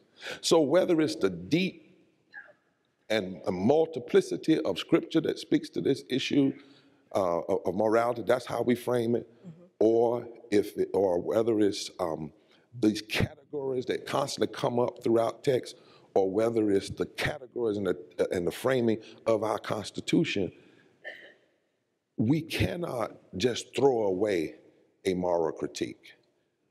That there has to be moral analysis, moral articulation, and moral activism, and every succeeding generation has to take up their place in that work. That's what we mean by this is a moral movement and a moral fusion movement that brings people together from all different races, colors, creeds, sexualities, that says, if you believe these things, whether religiously or constitutionally, if you believe that a nation is not the best it can be if it's engaged in racism, or if it's allowing extreme poverty, or if it's not taking care and protecting all of its citizens, or if it's destroying justice rather than establishing. If you believe that, then join us. And let's fuse together, because there are these 5 interlocking injustices. Systemic racism, and by that we do not mean merely somebody calling us the N-word. Right. We're talking about policy. Systemic poverty, ecological devastation, because if you blow the world up, or burn the world up, or freeze the world up, or flood the world up, or flood it out, you won't have to be working on racism and none of this other stuff anyway. And then the war economy, you know, because we spend so much money now in war. What is it? Over 53 cents of every discretionary dollar. 53 cents. And we can already blow the world up about 100 times. There's debate among the, you know, and some say 50, some say 65, some say 100. Right. I think once is enough. Right. And, you know, the second time to kind of clean up the rest of it. And then this false moral narrative, what I do know is not a moral narrative, a true moral narrative, where you have these religious nationalists that say, God bless America, and by that they mean be against gay people, be against a woman's right to choose, be for prayer in the school, be for guns, and be for tax cuts for the wealthy. And if you do these things, God be pleased. That is the biggest lie that's ever been perpetrated on this country, other than slavery. Yeah.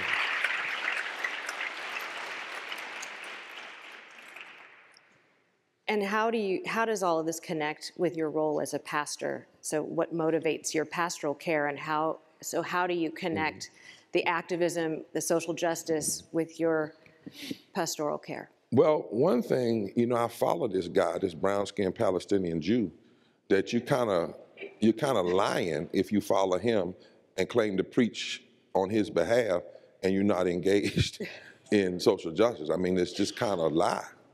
So first of all, I don't know how to be Christian and not be concerned over and beyond just private charity, personal charity. Secondly, you know, I read a book when I was in seminary called Faith and Social Justice, and another one called Pastoral Care and Public Policy.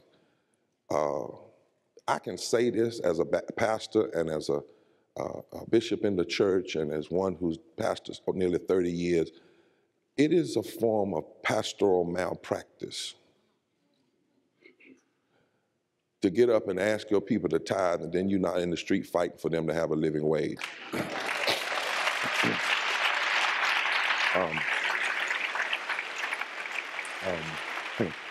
It's something wrong for people to die in your church, that you're a pastor and people die. My daughter says she's at Drexel, PhD in public health, and you know that they're dying because of government policies and not because God called them home. And you get up at the funeral and lie. Now, God may welcome them home, but if it's true, according to a Harvard study, that 2,800 people, for every 500 people, 1,000 people denied health care, 2,800 people die, and that 250,000 people die every year from poverty. There are people that lay before us in caskets that are not dead because God called them home. They're dead because policy murdered them. And we ought to say that. There's a group, I'm with a group of clergy, and we've decided that if anybody in our churches die from, we're in a state that didn't expand health care, 500,000 people, 346,000 white. If anybody in our churches die for the lack of health care, we're the richest nation in the country. We're the only of the wealthiest 25 countries in the world that does not offer some form of universal health care. If somebody dies, Camilla, we've decided that we'll ask the family permission to call in the media and have them look at the casket. And we declare that this is what policy murder looks like. This is what, as Coretta Scott King said, violence looks like. And God will welcome them home, but God is calling the rest of us who are alive to fight until everybody has health care. So I don't know how to be a pastor and then have absolutely no concern for what we call the Sitzenleben, the setting of the ministry, right? Don't know how, I don't know how to do that. And I don't know how it has ever been done. And well, slave master religion did it, you know. And what we have seen constantly throughout American history is I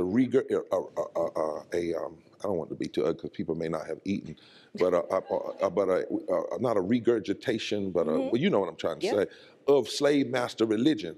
And in every age it comes back.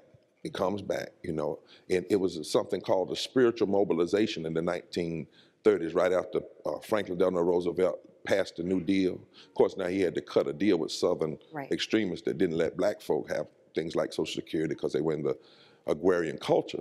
But this guy named James Fifield from California went to the corporations of America and said, you know, you all don't have the moral standing to stand up against Roosevelt and the New Deal, but pulpits have the standing. But the pulpits were preaching at that time the social gospel. He said, we got to buy these pulpits. And so Kevin Cruz at Princeton has written a book on that, the purchasing of the American pulpit, called One Nation Under God. And he shows how corporations put all this money into this guy. And in 10 years, he had 19,000 pulpits bought and paid for in America and was training the clergy how to preach this strange form of Calvinism, which says, if you're good, you go to heaven. If you're bad, you go to hell. If you're good, you'll be at least middle class and rich. If you're bad, you're poor. The reason you're poor is because you're not good. If you live better, you wouldn't be poor because poverty has nothing to do with systems.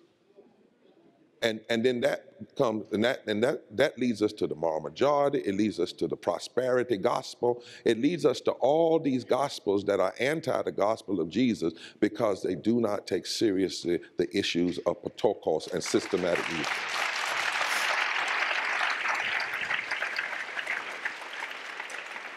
Okay, so my last question before we open it up, because we have a lot of young people here, what advice do you give to young people who want to be more involved in social justice, but I think sometimes don't understand sort of the longevity that is required to make that happen? Well, on the longevity piece, I two things. I tell them, get involved in the movement, but always have an impatience within. You know, Dr. King said people keep telling us to wait. Well, if that's the case, we be the greatest waiters in time. I think sometimes we old folk are too patient. I mean, I was in Tennessee the other day, and you know, I raised some questions about, you know, the governor and others and they're sitting on stage and saying they love Dr. King but voting against policy. And I just, you know, after having seen my brother laying there in a casket too, I said, I'm just too old. You know, some stuff is just foolishness. I mean, you know, perpetrating frauds. And so on the one hand, I want them to have a sense of urgency. You know, Dr. King talked about the fierce urgency. But on the other side, I don't want them to dismiss that what you are fighting against, you're not new. You're not the first ones. That people have been in the movement for years, and people will be there after you. And so changing systems is more than one tweet and one march and one rally.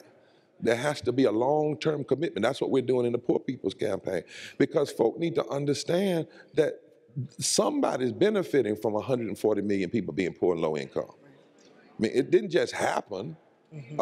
That's 43% of this nation. 1% of this nation, 10% of this nation controls 86% of the wealth.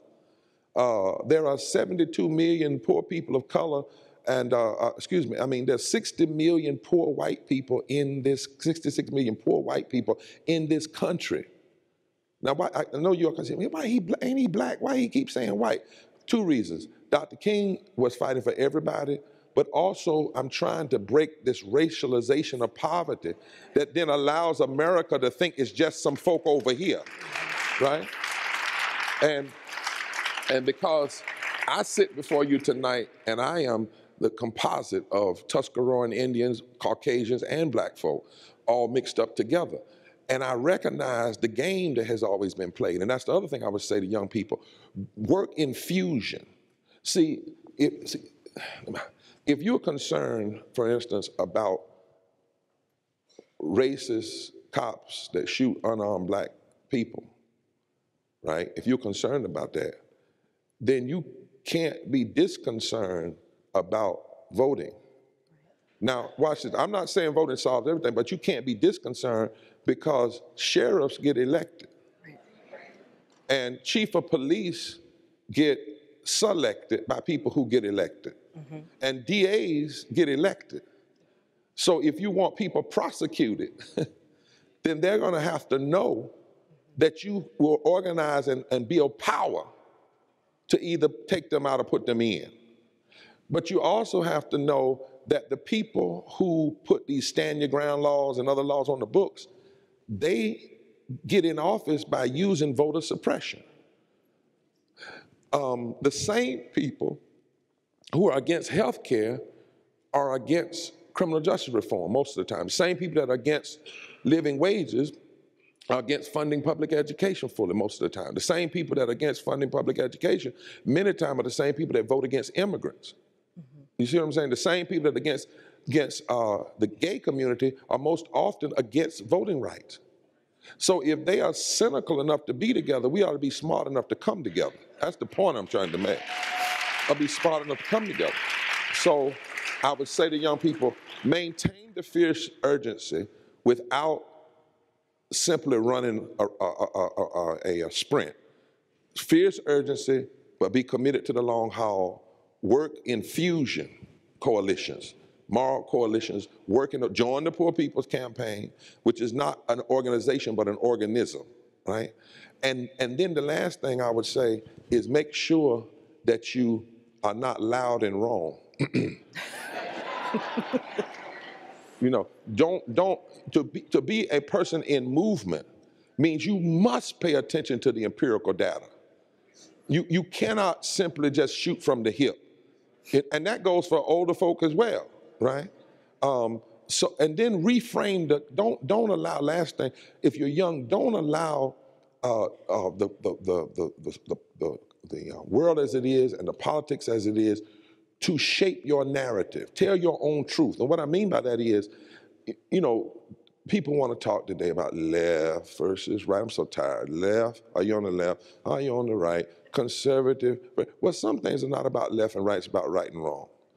And we need a moral narrative. So we need young people that know how to remix and begin to speak to that so you don't just sound like wah, wah, wah, wah, wah, wah, you know, everybody else. For instance, give you a remix.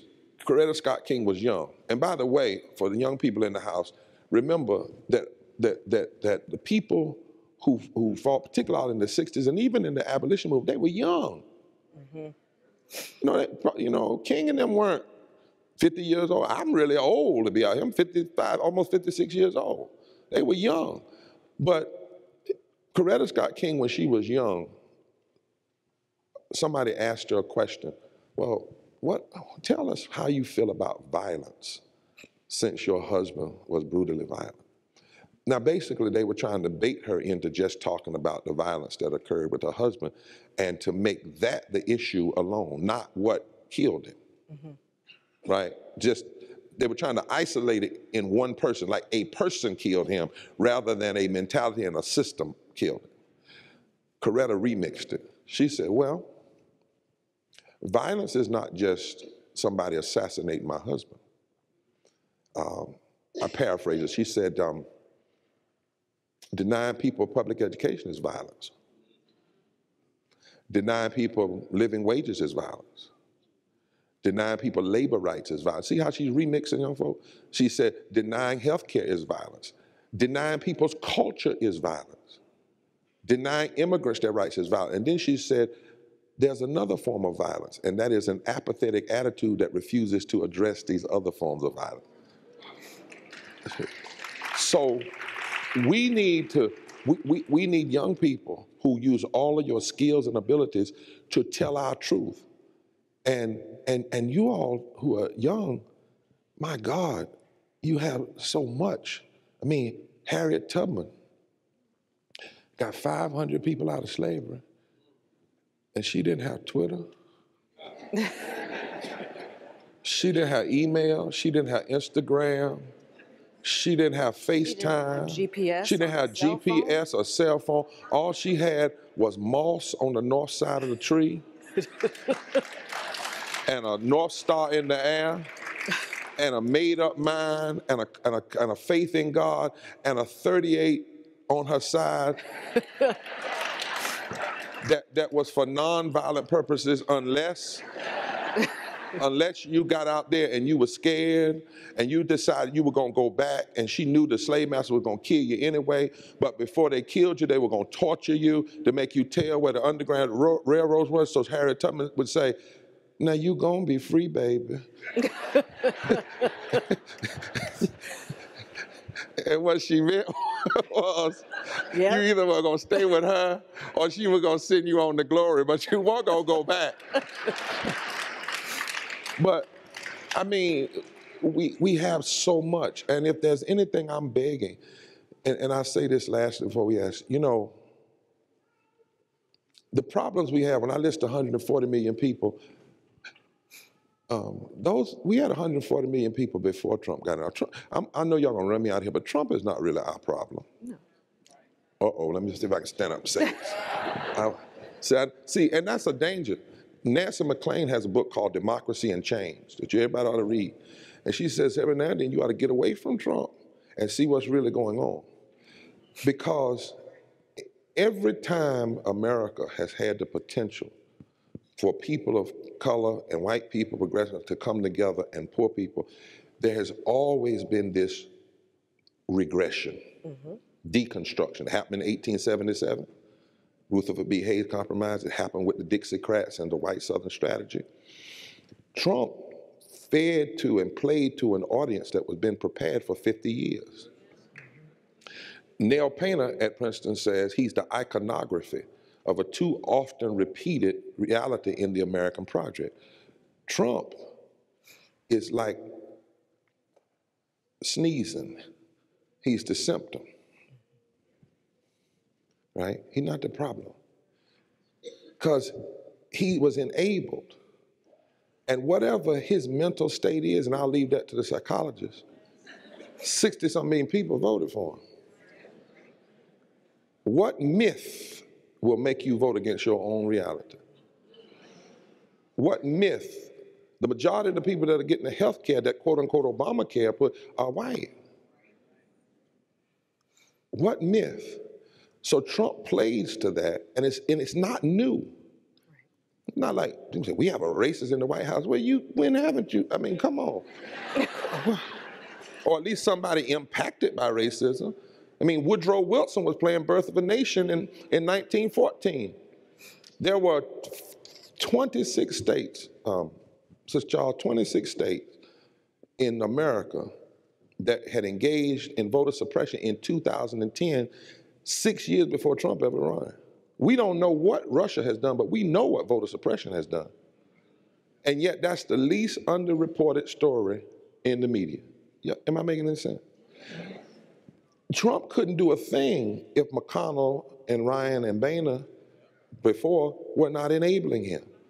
Before Trump, the Supreme Court gutted the Voting Rights Act in 2013. That's been almost 6 years that they have blocked fixing the Voting Rights Act.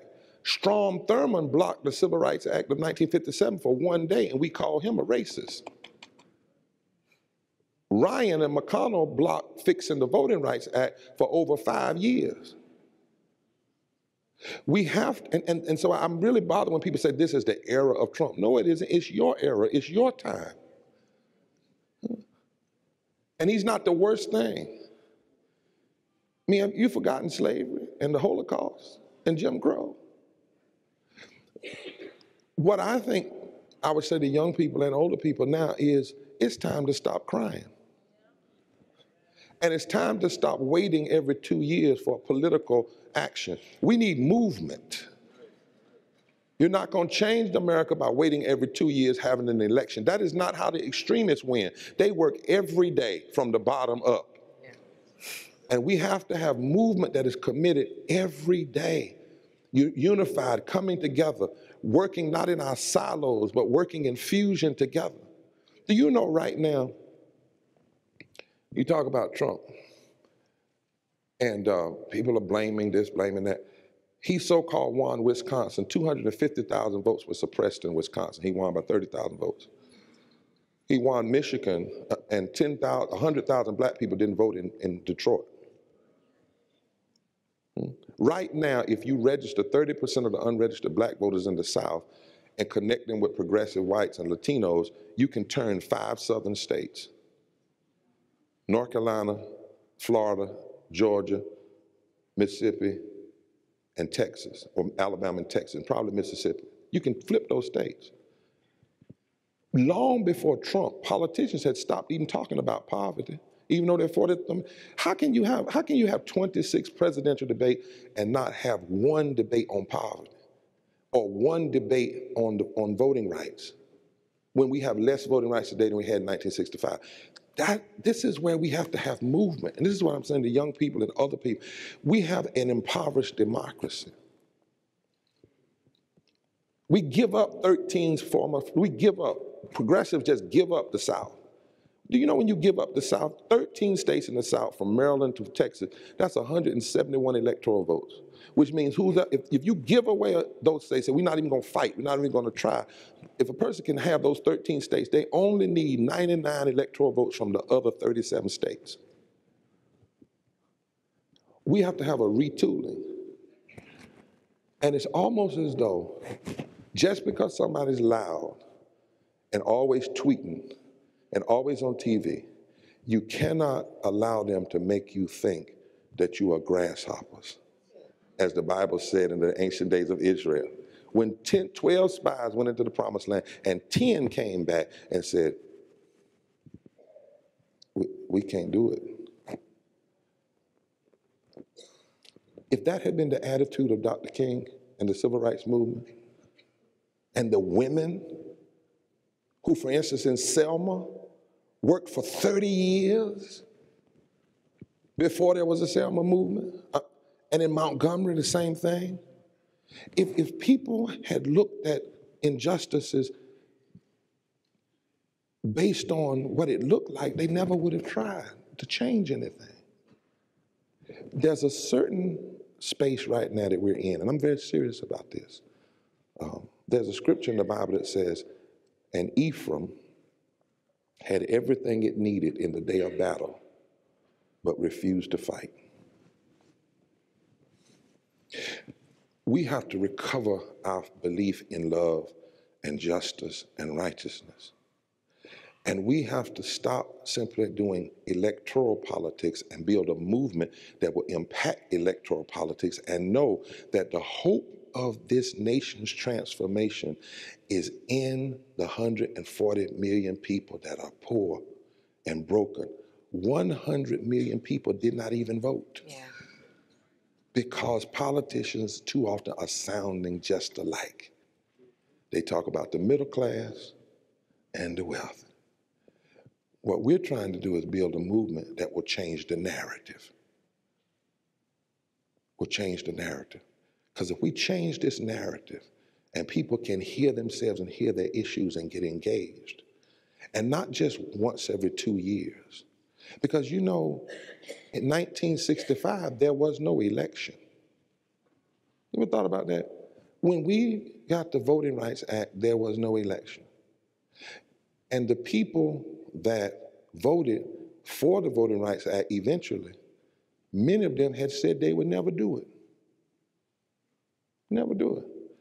But black people and white and Jews and Gentiles and others got together and they changed the atmosphere in which the elected people had to operate, thereby making it impossible for them to do what they had planned to do, and they had to do what the people demanded be done. We are in that season again. And that's why all over this country now, we had last year, we had in the May, I think it was in the springtime, I know it was in the springtime, we launched the Poor People's Campaign. You saw it, 40 some states, thousands of people engaged, 37 million hits on Twitter, 1 million people following the video, but that was just the launch. That's not the end. I've gone over this country and I've seen black women from Alabama and white women from West Virginia connecting. I was out in Kansas and saw cattle ranchers and urban folk from inside the cities of Kansas coming together who were facing poverty and ecological devastation and finding commonality. I went to Harlan County, Kentucky, and sat in a room with the Hatfields and the McCoys. I'm not lying. And found with black and white coal miners. And a lot of the people who are out there have been ignored. I went to Aberdeen, where the largest white millennial homeless camp is, in near Seattle, Washington, Aberdeen, Washington. We headed next week to New Orleans and Baton Rouge. All over this country. Went on the Apache Reservation in Arizona. And the Apache Nation is now organizing and finding their connection with black and brown people. We have to believe again, y'all. And we have to believe, you know what? Martin is dead. Harriet is dead. Frederick is dead. Heschel is dead. Dorothy Day is dead. My dad is dead. But we're their children. We're their children. And if we're their children, it is not enough to remember what they did. It is only enough to act as they did and change this country. Thank you.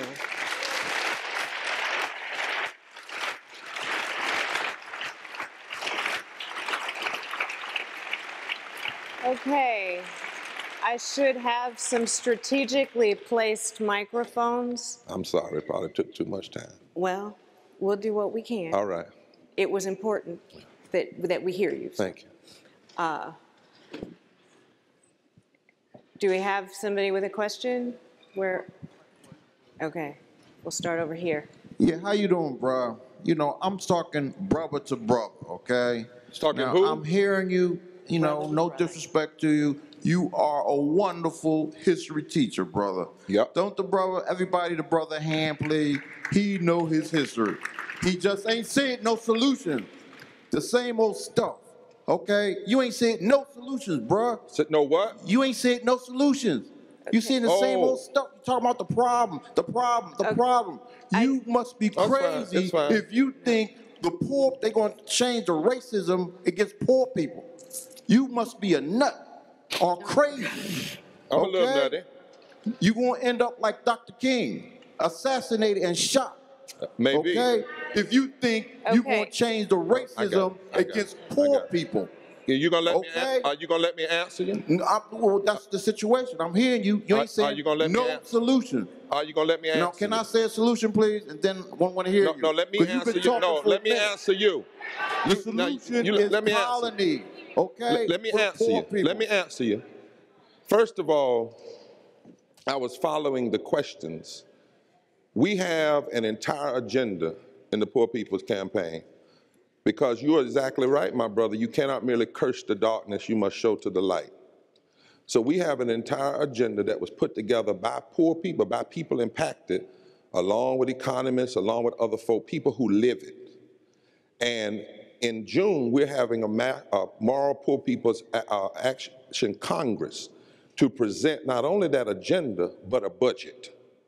Because I don't play, brother. You're exactly right. You cannot just curse the darkness. We will be presenting a full budget with an agenda of the transformational things that need to happen in each of the areas, whether it be the full restoration of the Voting Rights Act, whether it be guaranteed basic incomes, whether it be guaranteed living wages, whether it be universal single-payer health care, whether it be dealing with the cutting of our commitment to this military industrial complex, and whether it be taking on directly this false form of religiosity, whether it be dealing with the fact that there are 4 million people in this country who get up every morning and can buy unleaded gas and can't buy unleaded gas, can't buy unleaded water, and what we need to do to have clean water, clean air. We do have an agenda, and I invite you to be a part of it. And yes, you know, not just for standing up much, you might get killed. You might get killed walking out on the street tonight. You might get killed driving. So the issue of getting killed really ain't an issue. The issue is what you live for before you get killed. And so I was told, you know, I've got emails where and fax where they sent me 5 years ago saying you're in the death pool and you'll be dead by Christmas. That was 1, 2, 3, 4, 5 Christmases ago, because I am a Christian and I'm a person of faith, and I believe I ain't going nowhere till God gets ready for me to go. And if they mess around, and so we do have an agenda. You are exactly right, brother. You do not take on this system without having an agenda. You cannot. I just didn't talk about that fullness tonight based on some of the questions, but since you raised that, I want you all to go to 2 things. Go to the poorpeoplescampaign.org. There is first of all, we did a study called The Souls of Poor Folk, Auditing America 50 years after the Poor People's Campaign, because there was no need to start a campaign if we didn't audit and know what the issues were, know what the problems were. And then now, if you go to that site, there is also a full agenda that's been worked out by the people that answers each problem. In addition to that, we now have, the budget is coming out in 2 months, because we're working on this. This is a long-term movement. We also have now, if you go to our site and click on it, and what we're teaching, I have a big teaching coming up in a few weeks, where we can actually tell you how much military dollars is coming in your state and in your community, and if just a portion of that was used for the uplift of people rather than the destruction, what it could do. Now, is it risky? Yes. That's why this movement is not built on me, it's built from the bottom up. That's why we didn't build it from the top down. The Poor People's Campaign is made up by people in all of these states. We call them leaders. They are not followers. They are the leaders, impacted people. You're exactly right. No one person can just stand up. And we don't patronize the poor. It is not about standing up for the poor. It's standing with the poor. So I agree with you. I actually, and that's why I said, I appreciate the brother, because you know what? He's right. You know, I don't mind a brother pushing me, because you're going to get pushed harder than that when you deal with the folk that really don't like you. So my brother, I understand. You're exactly right.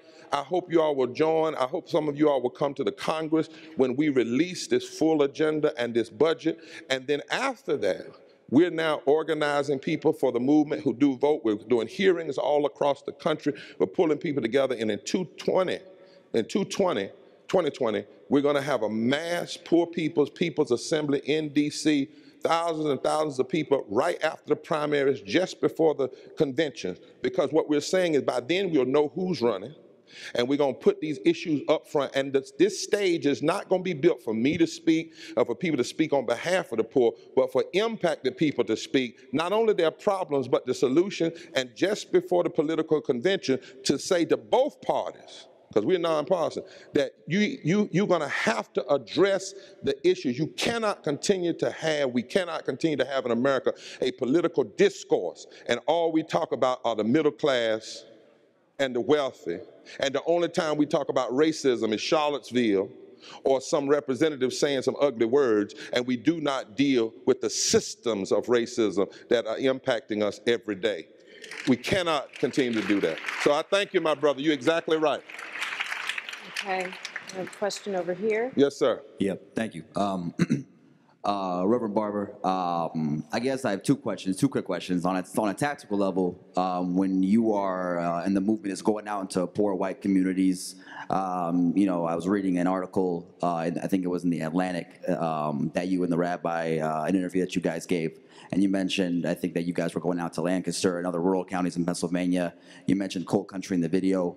When you're out in poor white communities, and you're preaching this message, and folks are talking to folks in that community around the need to rally together around a social justice agenda and empowering poor folk, to what extent is racism and anti-immigrant rhetoric, to what extent is that an obstacle in the... Well, it's not really an obstacle, because we start with racism. See, in a fusion movement, we argue that when somebody says, is it race or class, we say it is. So we don't so that's the difference in this moral fusion movement. We believe that there's a remnant of people in this country that are ready for a grown-up conversation about race and class and ecological devastation and the war economy and this false religiosity all together. So the first thing we do is we don't separate it out. The second thing we do when we go into any community, whether it's black or brown, we start with a series of maps. Wish I had them with me. And we put up maps on the screen, right? And that map, the first map we show is voter suppression. That's our penetration point for racism. So when we talk about race, people don't think that we're talking about, as I said, you know, just somebody making a negative comment. We want to root it in systems. That's the first map. And we let it sit there for a while. And people will start saying, that's my state, white, black. We say, right. And I said, watch this. We then overlay that map with a map on poverty. And people say, that's the same map. I said, mm-hmm. It's interesting, isn't it? The same state that's engaging in racism through voter suppression is also a high poverty state. Then we overlay that with child poverty. Then we overlay that with white poverty. They said, it's the same states. We said, mm-hmm. Then we overlay that with the number of people that need health care. They said, it's the same states. We overlay that with the states that have the worst policies toward immigrants. And by the time we get through those maps, people are saying, wait a minute. Are you telling us? Now remember, we're not looking for everybody, because everybody's never going to do everything. You got to build, a movement is not built with everybody, it's built with those who want to move. And so what we say is, they say, wait a minute, Reverend Barber, and I've been in, as I said, in Appalachia, and they said, wait a minute, you mean to tell me that this state is a voter suppression state, and the same people that we elect who keep talking to us about voter suppression, they're keeping health care from us? I said, mm-hmm. I said, that's the irony of it. The people who use racism to get elected, once they get elected, they use their power to hurt mostly poor white folk. They said, you mean to tell me the same people that are anti the immigrants are also anti me getting health care? And sometimes I'm in a county and I said, do you know how many people would have health care if your state had accepted the Affordable Care Act? And they'll say, no. I say 2,000. And I say, and they can't be black because no black people up here. Right? So you actually go, be honest with folk. And you'll find people that'll say, I need to know more about this.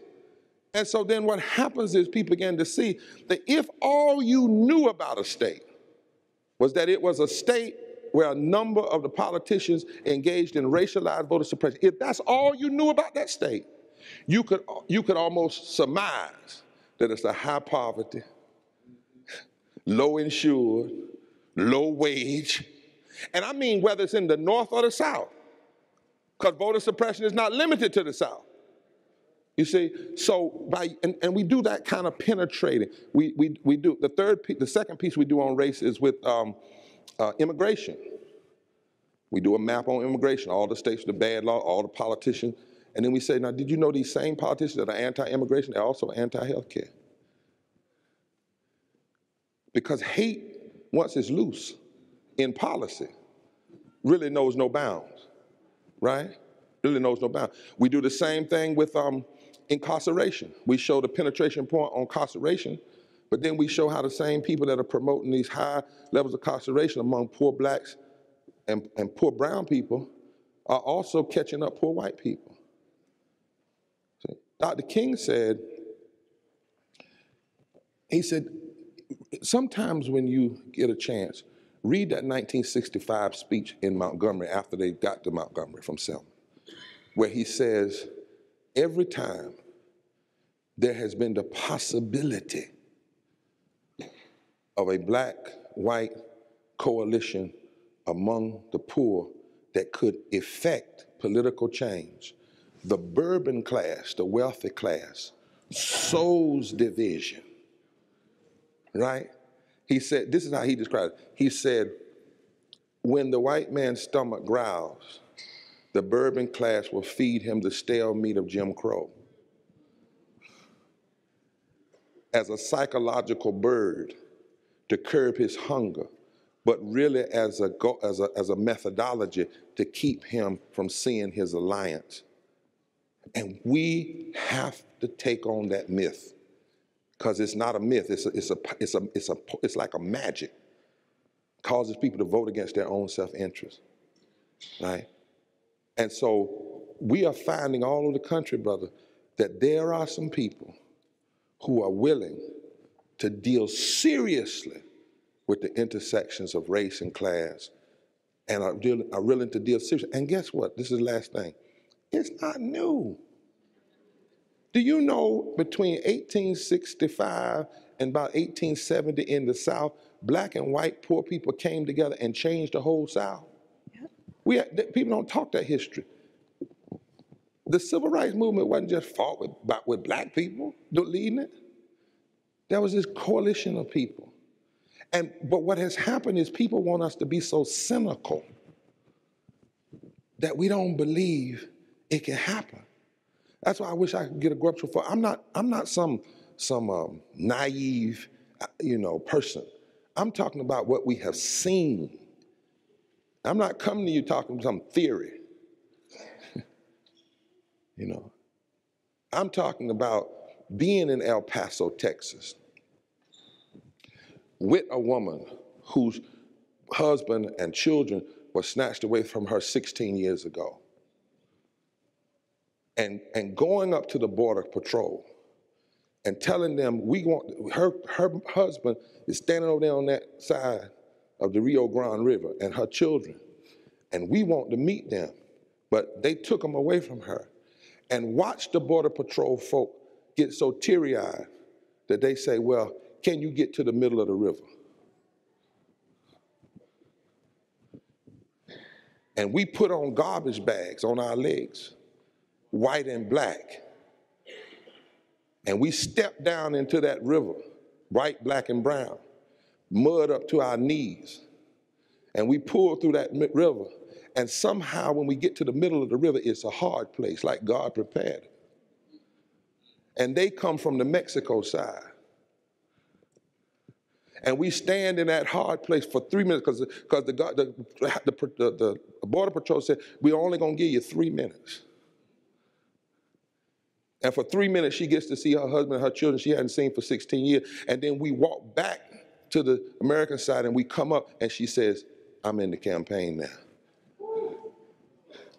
And I'm not talking about was just Latino and black folk. I'm talking about black and white folk that are deciding that we, a group of we, it won't be everybody. And that's why we tell folk, if you don't believe in the possibility of moral fusion movement with the Poor People's Campaign, you don't have to do it. But don't try to convince us not to.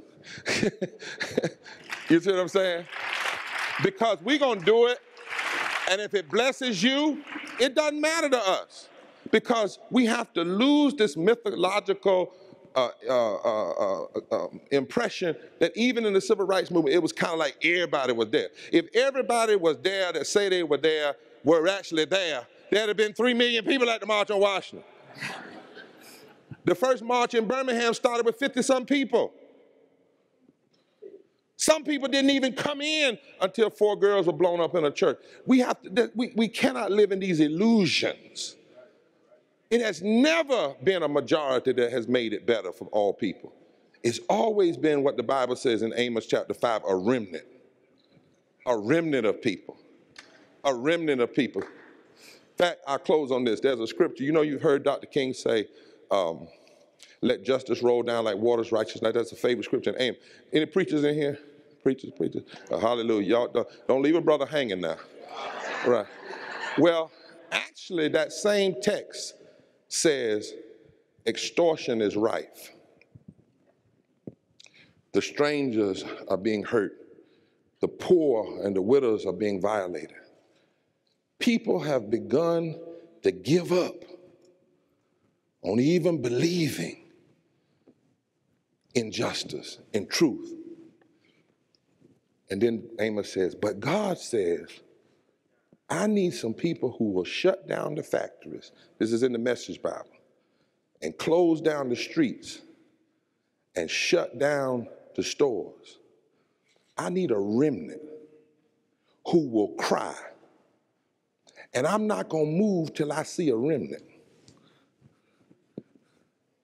God says, I'm not doing it, but if I see that remnant, then I will come and assist you. I am a theological, evangelical, charismatic, Pentecostal biblicist. In other words, I'm a Christian. So I'm here to tell you, I'm old-fashioned. I want to see if the word is true. It might not be. I'll give y'all that. Some of y'all say it might not be. But I want to see if a remnant will get in the street. Huh?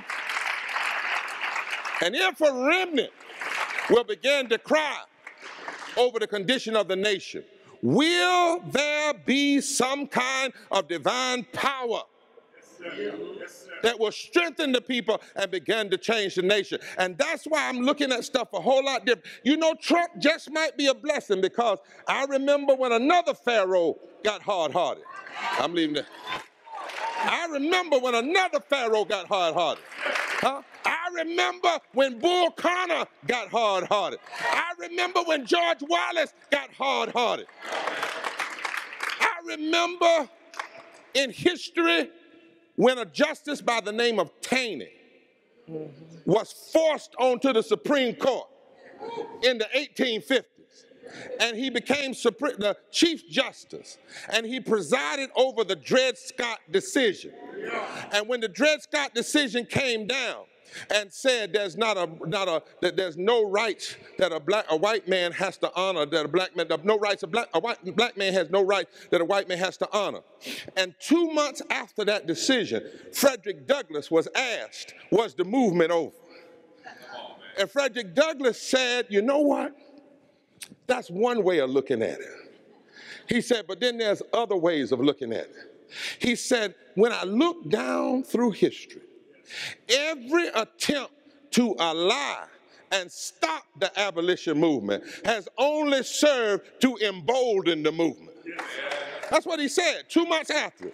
He said, he said, I would be sad if I thought that everybody would accept this monstrous decision.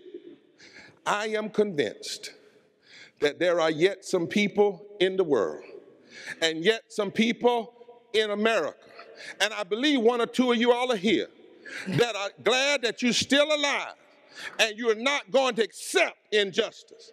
Am I true? That you're not going to accept mistreating our immigrants, that you're not going to accept voter suppression, that you're not going to accept poverty, that you're not going to accept the denial of health care, that you're not going to accept things being turned around. You're not going to accept it. And the issue is not even if you change it. The first issue is deciding that you're not going to accept it. Non-violently not accept it. And if we don't accept it, just maybe, we might get a little help from another quarter. God bless you.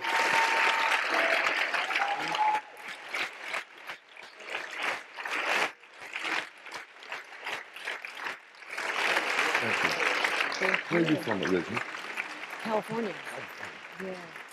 My mom's from Alabama. Thank you so much, Reverend William Barber and Dr. Charles. And thank you to everyone who came tonight. Before we wrap things up, Dr. Valerie Allen is going to come up along with a personal mentor of mine, Reverend Howard.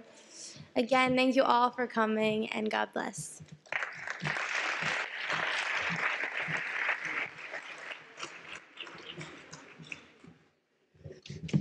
My.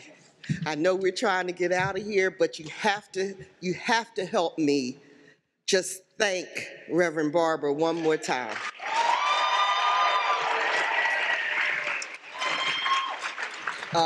Thousands of years ago, at the age of 80, Moses met God on the top of a mountain. And frightened though he was, he heard God call his name. And God said, I am the God of your fathers. I am the God of Jacob. I am the God of Isaac. I am the God of Abraham. And he said, I have seen the oppression of my people, and I want you to go and set them free. Just like I believe that God sent Moses, I believe that God sent Reverend Barber. And I am so glad that he answered the call and said, here am I. The African American Resource Center is privileged with coordinating the university's Martin Luther King Symposium. At this time, I acknowledge President Amy Gutman, Provost Wendell Pritchett, Executive Vice President Craig Carnaroli, and Vice President Joanne Mitchell, who provide generous support to this symposium. Thank you to the many offices who plan and host programs. A special thanks to the Chaplain's Office and Africana Studies and all the departments that came together to make this program possible. I am so thankful to Colleen Wynn, who serves as the co-chair of the Executive Planning Committee, and Diane Leslie, who is the MLK Symposium Coordinator. I'd also like to recognize, and I'd like you to join me in recognizing, the dynamic volunteer executive planning committee. Those who are here, please stand along with Colleen and Diane so that we can thank you. In 1957, I'm talking fast. In 1957, Dr. King stated, life's most persistent and urgent question is, what are you doing for others? Benjamin Franklin in 1749 said the purpose of education is to cultivate in students a desire to search and seize every opportunity to serve. Our day of service activities that took place on Monday is one way that Penn answers Dr. King's question and lives up to Mr. Franklin's vision. On the day of service, besides cleaning schools and community centers, volunteers recorded and donated over 100 books for literacy. We made 250 Making Life Kind bags and stuffed 300 socks with toiletries for veterans and others in need. Our graduate students presented workshops on careers and education in STEM. Our athletes worked with middle school students on sportsmanship, education, and service. Finally, we donated over 4,000 articles of clothing to the Career Wardrobe Closet. We are making a difference in our beloved community. I just want to close for 1 second by going back to that chance encounter of God and Moses on the mountain. When Moses started up that mountain, he didn't know who he was. He was working for his father-in-law as a shepherd. In that encounter, he became something different. He became something stronger and something more. He had a purpose. He went up one way, he came down another. When we come to these MLK programs and we hear these speakers, we have an opportunity to transform ourselves, to be something different, something better. Don't leave out the same way you came. Be determined, as Dr. King said, to gain your rightful place in God's world. As Reverend Barber just said, forward together, not one step back. Thank you.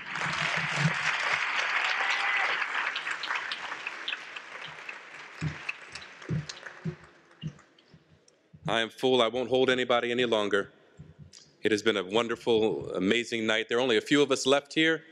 There is just a remnant left. So I end with one question. Is there a remnant? Is there a remnant? Then go and do likewise. And as the brothers sang earlier, if you do, then a change gonna come. Thanks for coming, everybody. God bless you.